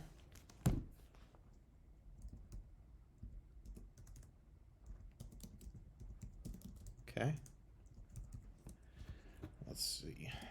Am I gonna have time to work out tomorrow?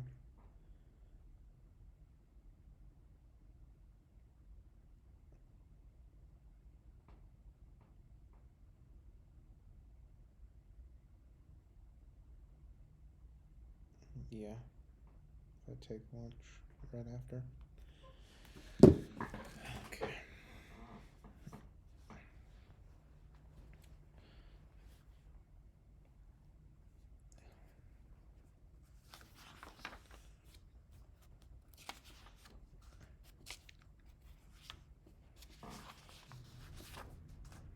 Ooh. Ooh.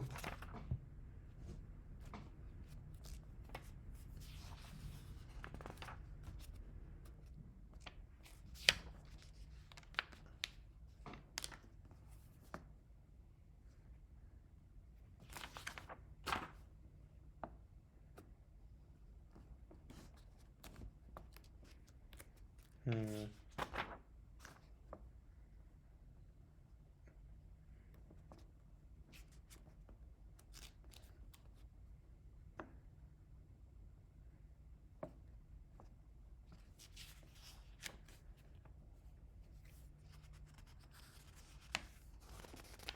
Hydra heads.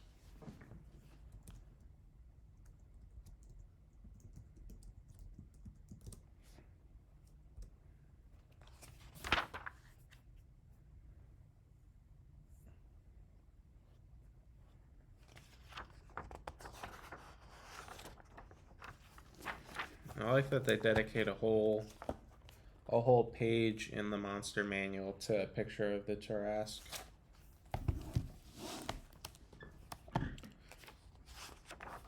That's a nice little touch.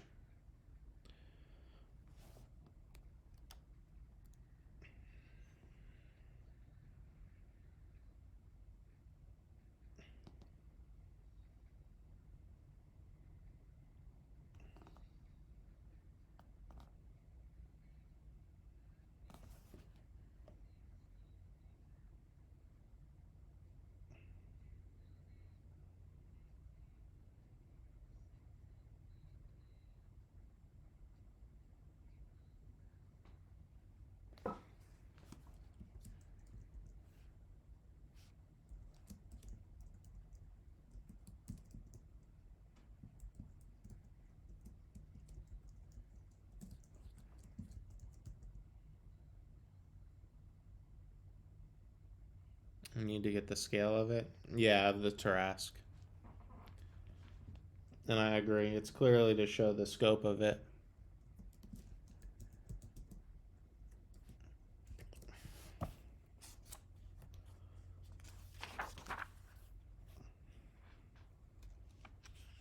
Definitely hammers in that this is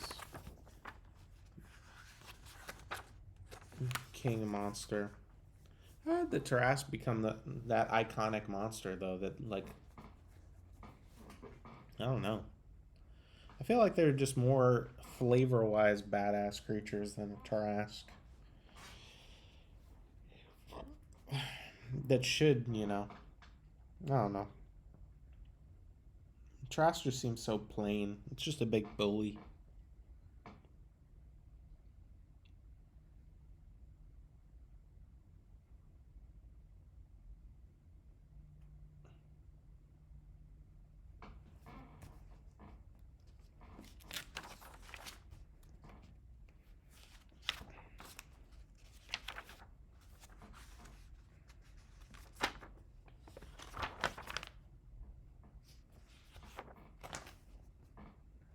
The uniqueness probably helped. Yeah, I mean it's unique, but there are a lot of unique creatures in D&D.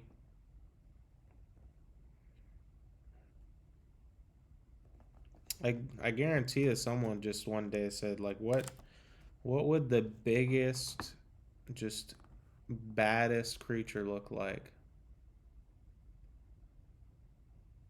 So maybe construct pieces could be used to help make new ones. I'm sure they could. I'll just put construct parts generically and we can flesh it out on Saturday.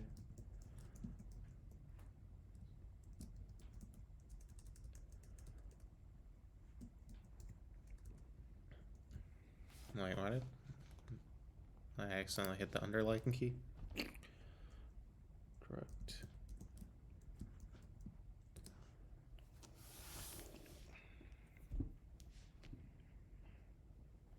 Angry Meatball, I'm sure the answer is no for you, but I'll ask anyways.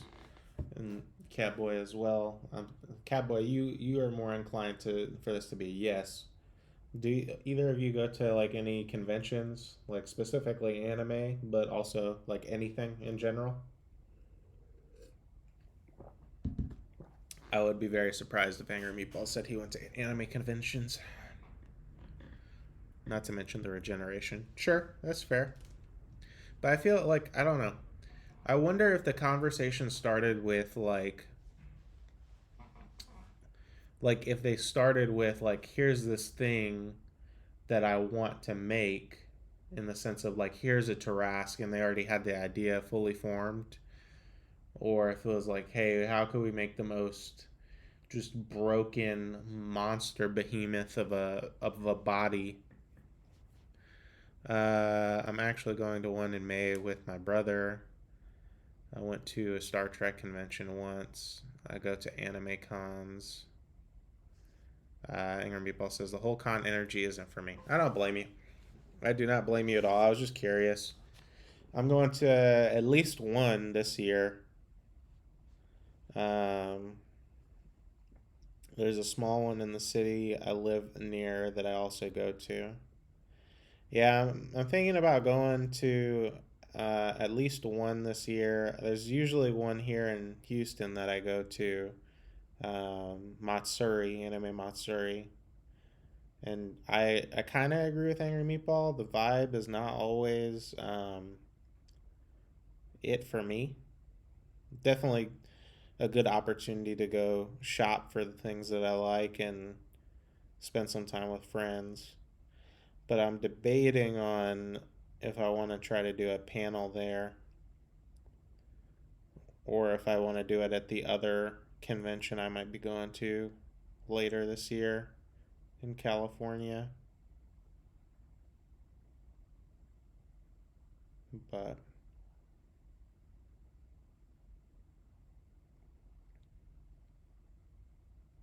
I don't know.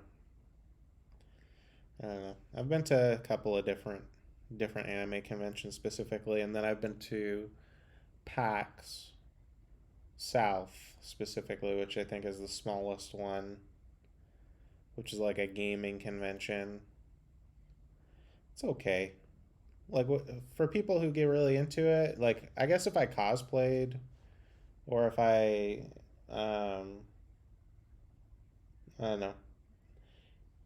I don't want to say the convention scene is hit or miss because I like going when I get there, but it's not something I could see myself doing like all the time. Like I know some people like to travel for conventions as often as they can. It's like a once or twice a year kind of thing for me.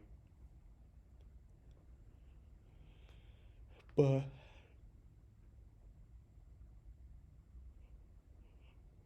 oh, oh, that's a good ways away. You mean California or in July or the time? Yeah, it's gonna be a while either way. Either way, the answer is yes.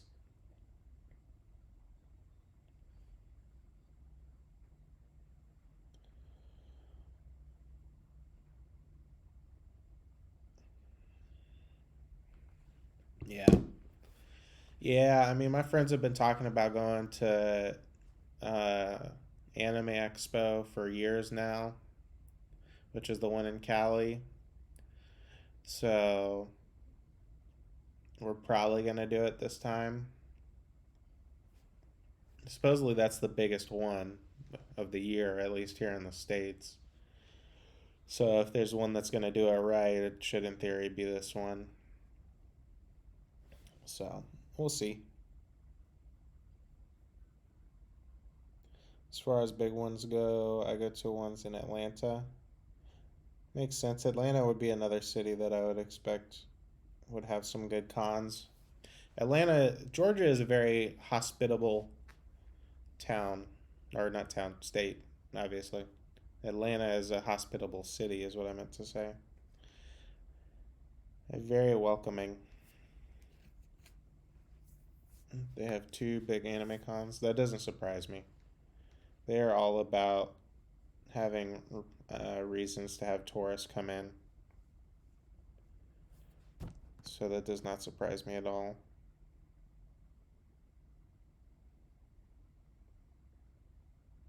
I haven't been to Atlanta in forever.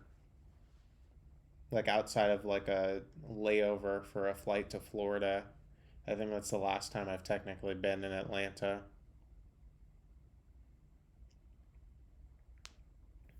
I hardly go to game stores anymore. What kind of games do you typically play, Angry Meatball? Or have you typically played? What's your niche?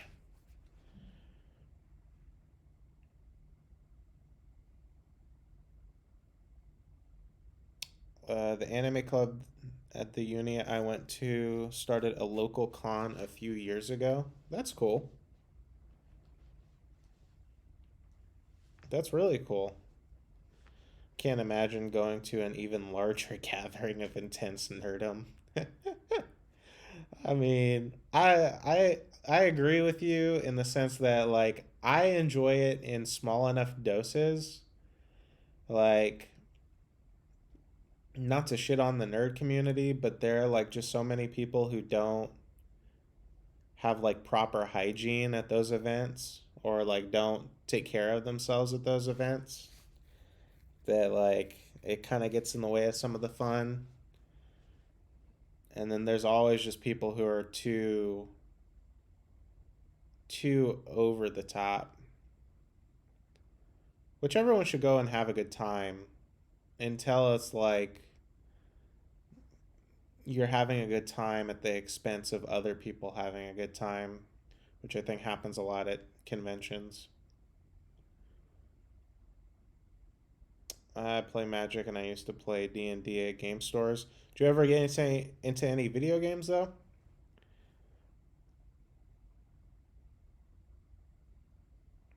It's not even the hygiene that's the problem. I can't put up with gamers' bullshit anymore. Fair enough. Fair enough. Yeah, I don't know.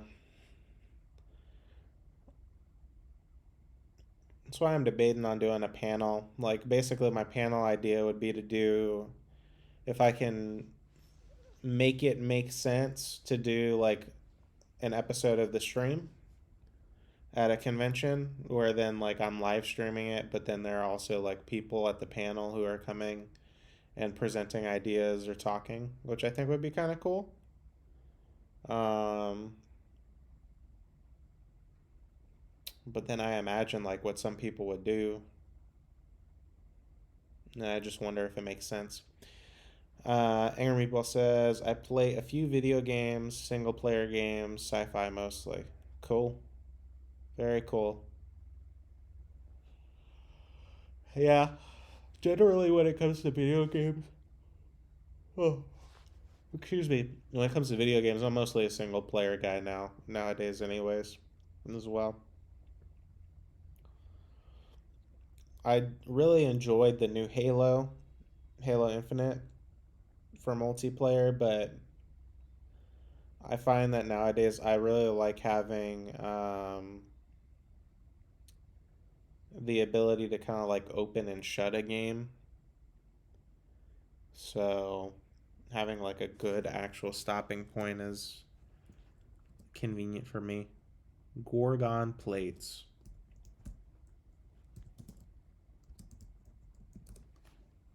Cool.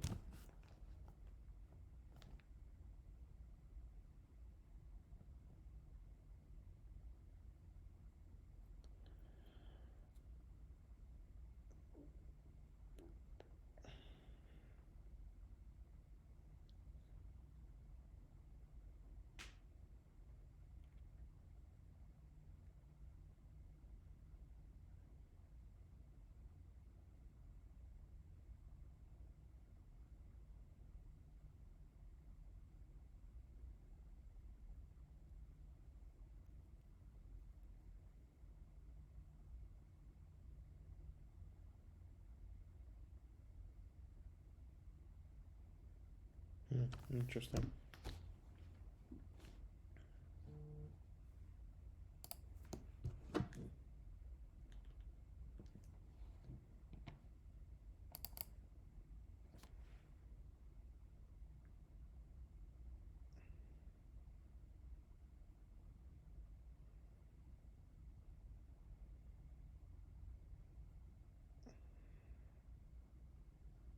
All right. Sorry, I had to get up. No problem. Hey, Meatball, you never have to apologize for stuff like that.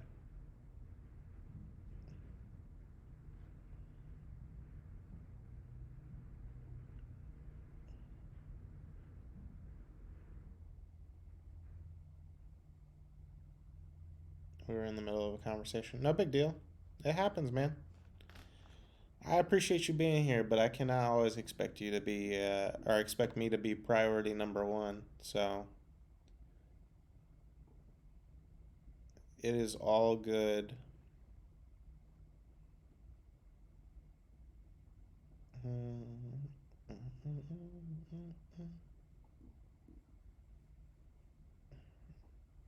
Let's see. Oh, wow. It's weird thinking that it's the last 30 minutes of the stream since we've been doing it till midnight for over a month now. It's very different. Let's see.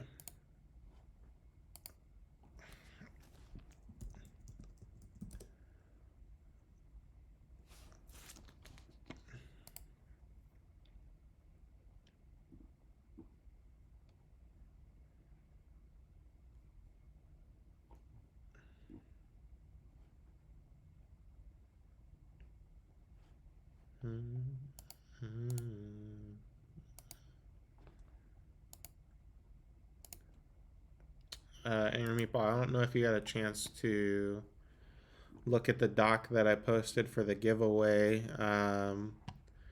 but I am going to offer Amazon e-gift cards in place of the other prize options for people who don't necessarily like want to give out their contact like address info. So there's something to keep in mind. Obviously, if that's something that you don't want to give out either, totally understand, but I wanted to at least try to do something that might not require winners to give out an address. So I don't know if that helps or not, but let me know. I want you to be able to participate if we can do it in a way that's feasible and comfortable for you. No, thank you. Okay, fair enough. I tried. That's all I can do is try.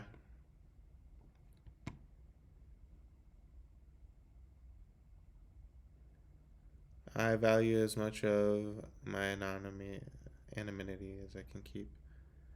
Okay. No problem. I totally respect that.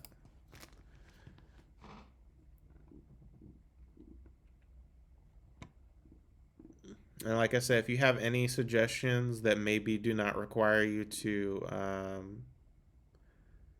give out any info that you don't want to give out, obviously I know that makes it a little bit more constrained in terms of what I can do. But if you do have any suggestions, I'm definitely open to them. Because I definitely want to make it as inclusive as possible. But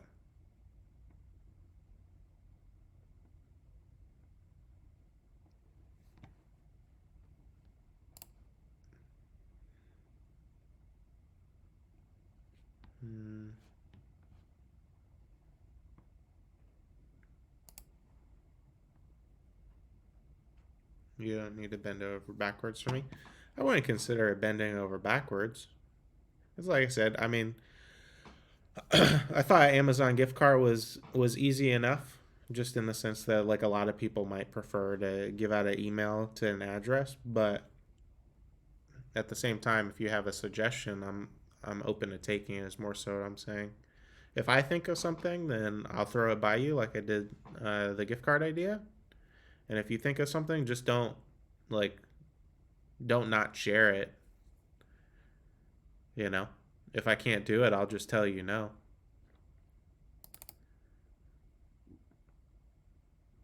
And ultimately, it's like it's a random selection giveaway, so I could add something and then it might not even matter, but it really doesn't. It doesn't take that much effort to throw a new idea on the dock if it makes sense.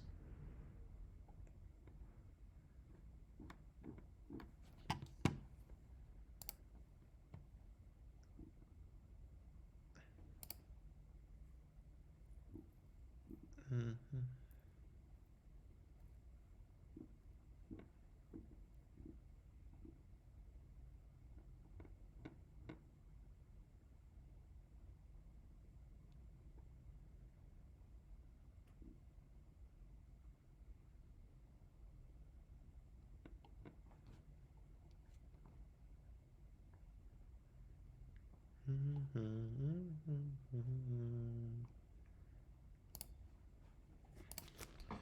Ooh, that would be a good one.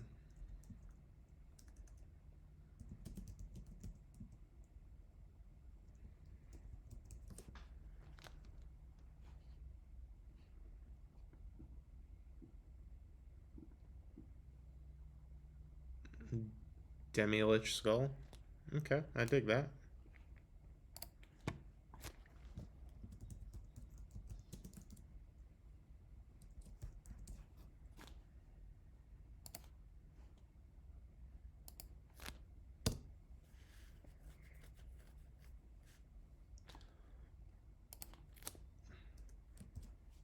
Why did I deleted it and then still capitalized it? Oof, excuse me.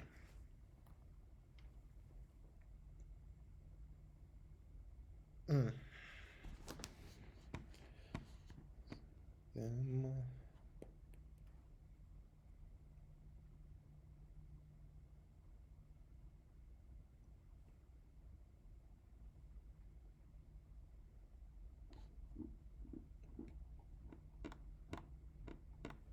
Okay.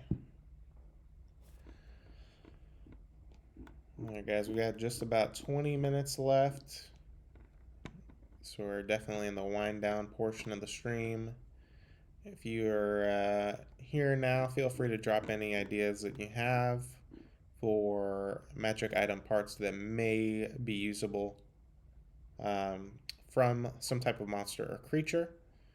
Otherwise, if you're watching this after the fact, thanks for tuning in.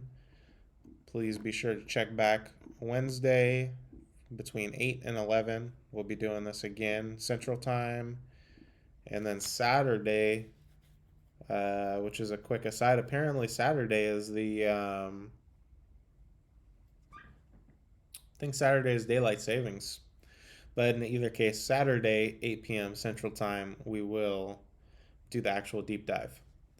Angry Meatball says, I'm going to try putting a couple PDFs into the Discord. Go for it. That's what the Discord is there for.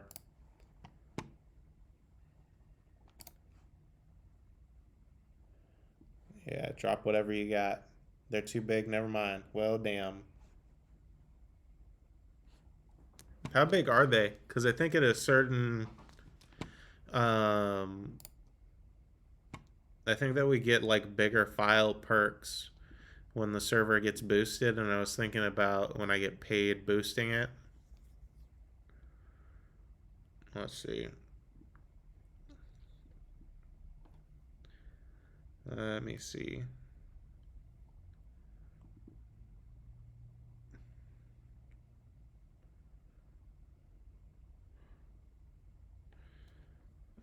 We gotta get to level 2. So that's 7 boosts. Ooh. Or we gotta get to level 3, which is 14 boosts. Ooh.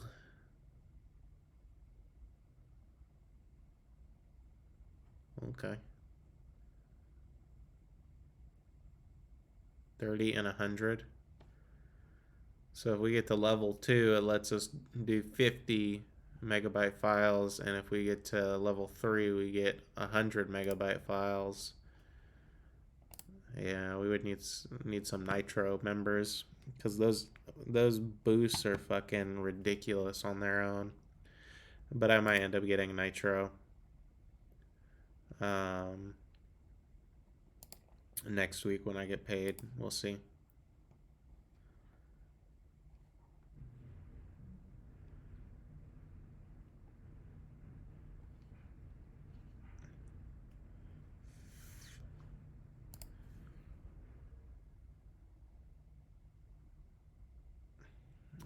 I have PDFs from the DMs Guild that do the thing we're working on right now.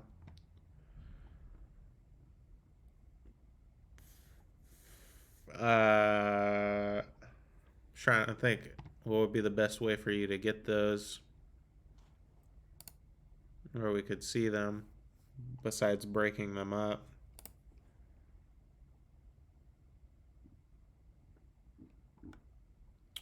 Could you have you tried compressing the file? Not that you would, because there'd be no reason for you to have compressed it before this point, but I don't know that it would even compress to much smaller, because you'd have to get it sub 50. I wonder what the standard upload limit is. Or sub 30, actually, because we know 30 is too big. Wait, how much data is on these PDFs that they're 30 to 100 megabyte files? Jesus.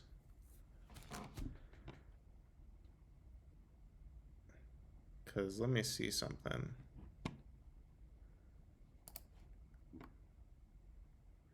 Yeah, because even the updated master doc is only 600 kilobytes.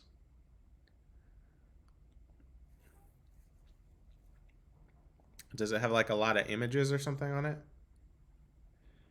Yeah, I was gonna say it can't be a lot of compression. 30 megabytes to 28. It's not gonna do anything.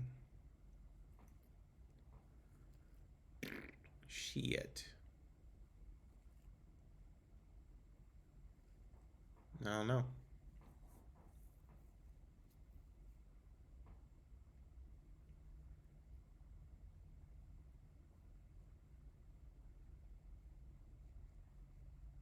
Oh, it's formatted to look like the DMG. It's 150 pages of tables and descriptions, and that's just the first one.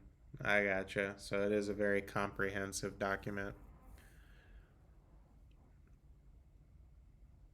Yeah, I was gonna say that there had to be images on the second one for it to be that large. Quite a few.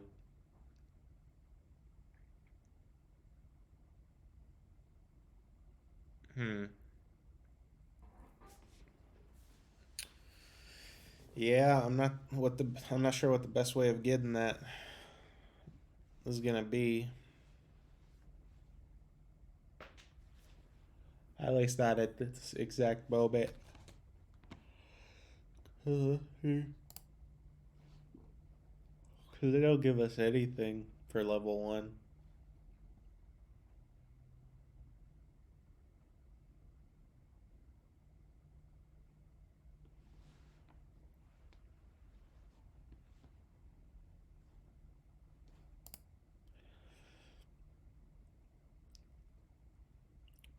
Hmm.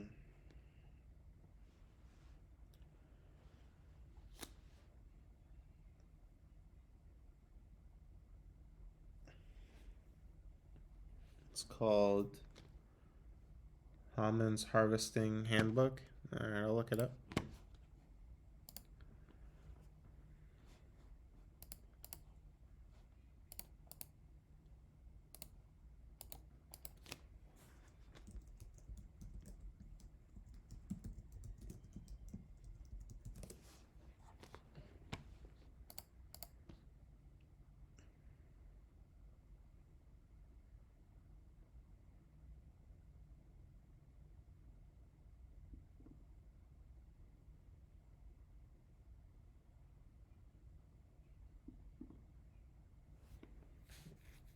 Okay, I see.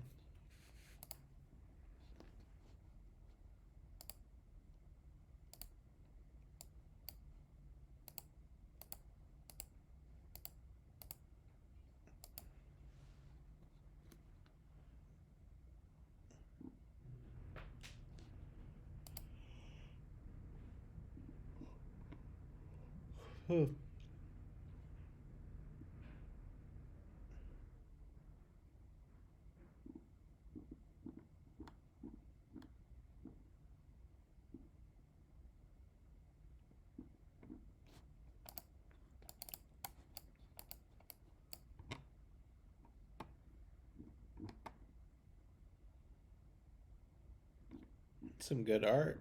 I dig it.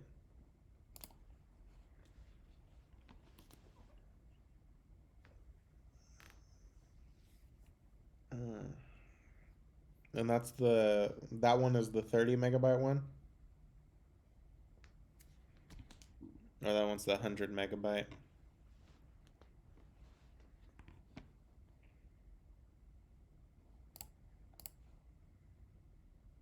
Oh, there's a second volume. Okay, so it's the same series. Makes sense.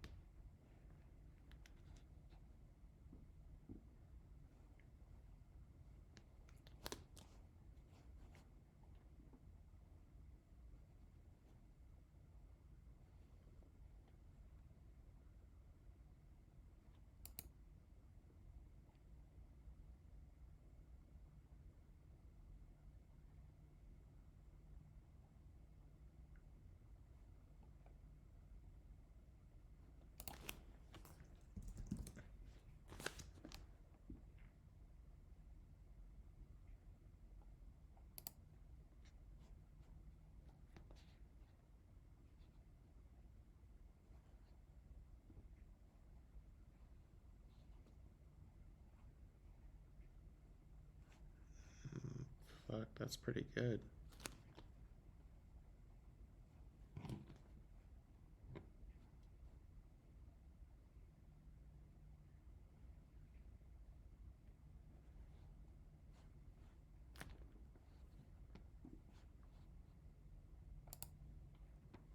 Let's see. It's about that time. Let me see if anyone else is online.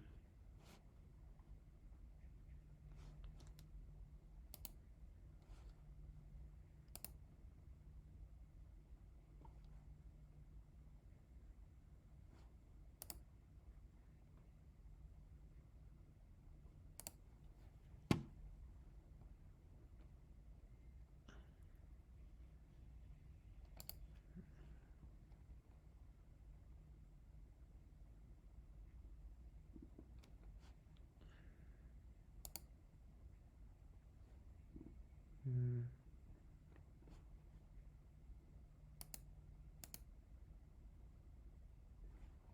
Yeah, it looks like Dungeon Master is online, doing his usual thing.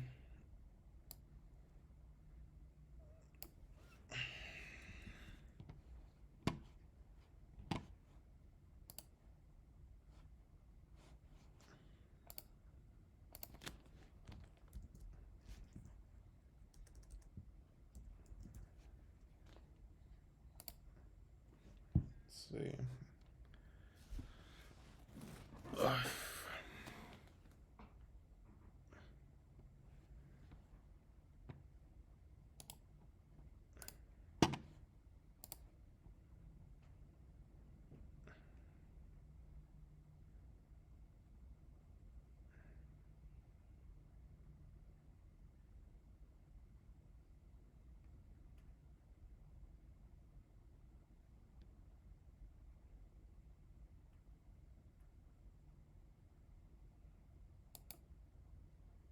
Okay.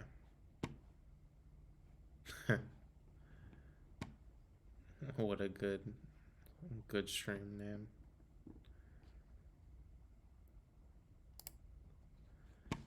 All right. Let's see, what time is it? Got about 10 minutes left.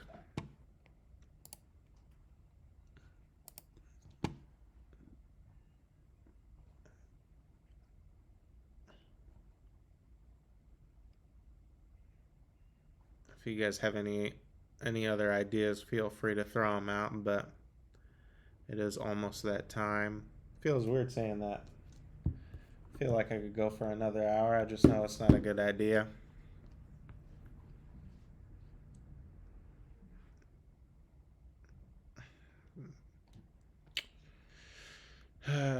Being a responsible adult is hard sometimes.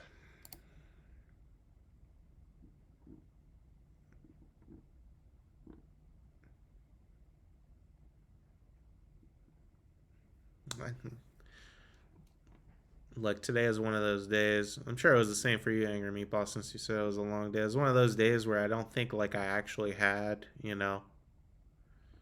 like any time to just do what I wanted to do. Like I said, I think it was for the best reason. So there are always going to be days like that, but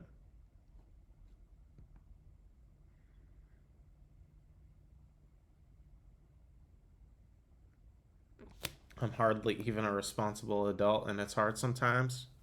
I mean, why you say that? You take care of yourself. You're fully functioning. You do what you need to do to get through the day, right? Like, in my opinion, if you get up, you make it to work, you make it to where you say you're gonna be, and do what you say you're gonna do. Those are the keys to being an adult. Being an adult doesn't mean you really owe anyone anything. You just have to stick to the commitments that you actually do choose to make.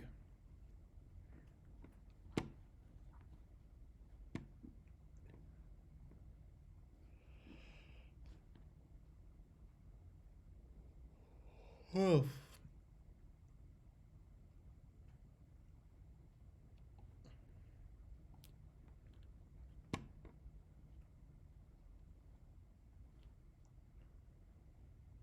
I'm over here wondering why I'm yawning, as if I have not been up since 7 this morning.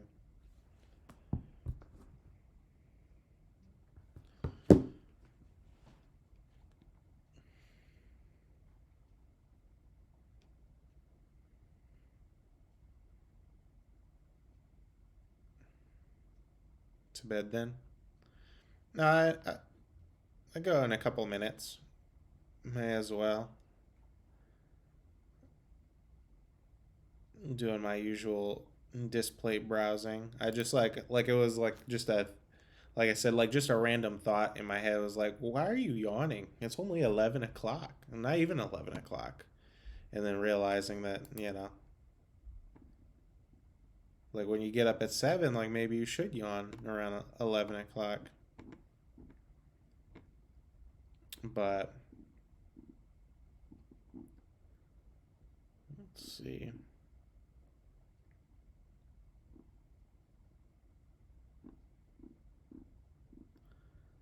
Got a lot of random stuff on here. Oh well. Let's see.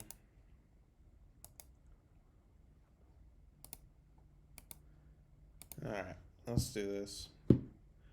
We got 7 minutes. I'd be very surprised if someone's going to hop in 7 minutes. If I got any lurkers out there, we love you, lurkers. Hope y'all are doing okay. I'm gonna, yeah, I guess I'm gonna call it a couple minutes early. Why not? 5 minutes, 6 minutes early, so I can raid my boy Dungeon Master Symposium. All right. So once again, we will be back live, regular schedule. So 8 p.m. Central on Wednesday. We will run till 11 o'clock. We will continue working on kind of these monster magic item ideas, and then we will fully flesh them out on Saturday. So if you were here live, definitely tune back in Wednesday. And if you're seeing this after the fact, make sure to tune in for the next stream so you can catch it live with us. But Angry Meatball, Catboy, thanks for always coming through in the chat and spending some time with me. You guys have a great night, and I will talk to you in a couple of days. Let's see. And of course, I, in good old fashion, had to mess up the rate at least one time by leaving the parenthesis in there. So I'm gonna send you guys over to Dungeon Master Symposium. You guys have a great night. Peace out, everyone.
That was probably my worst stream since I started.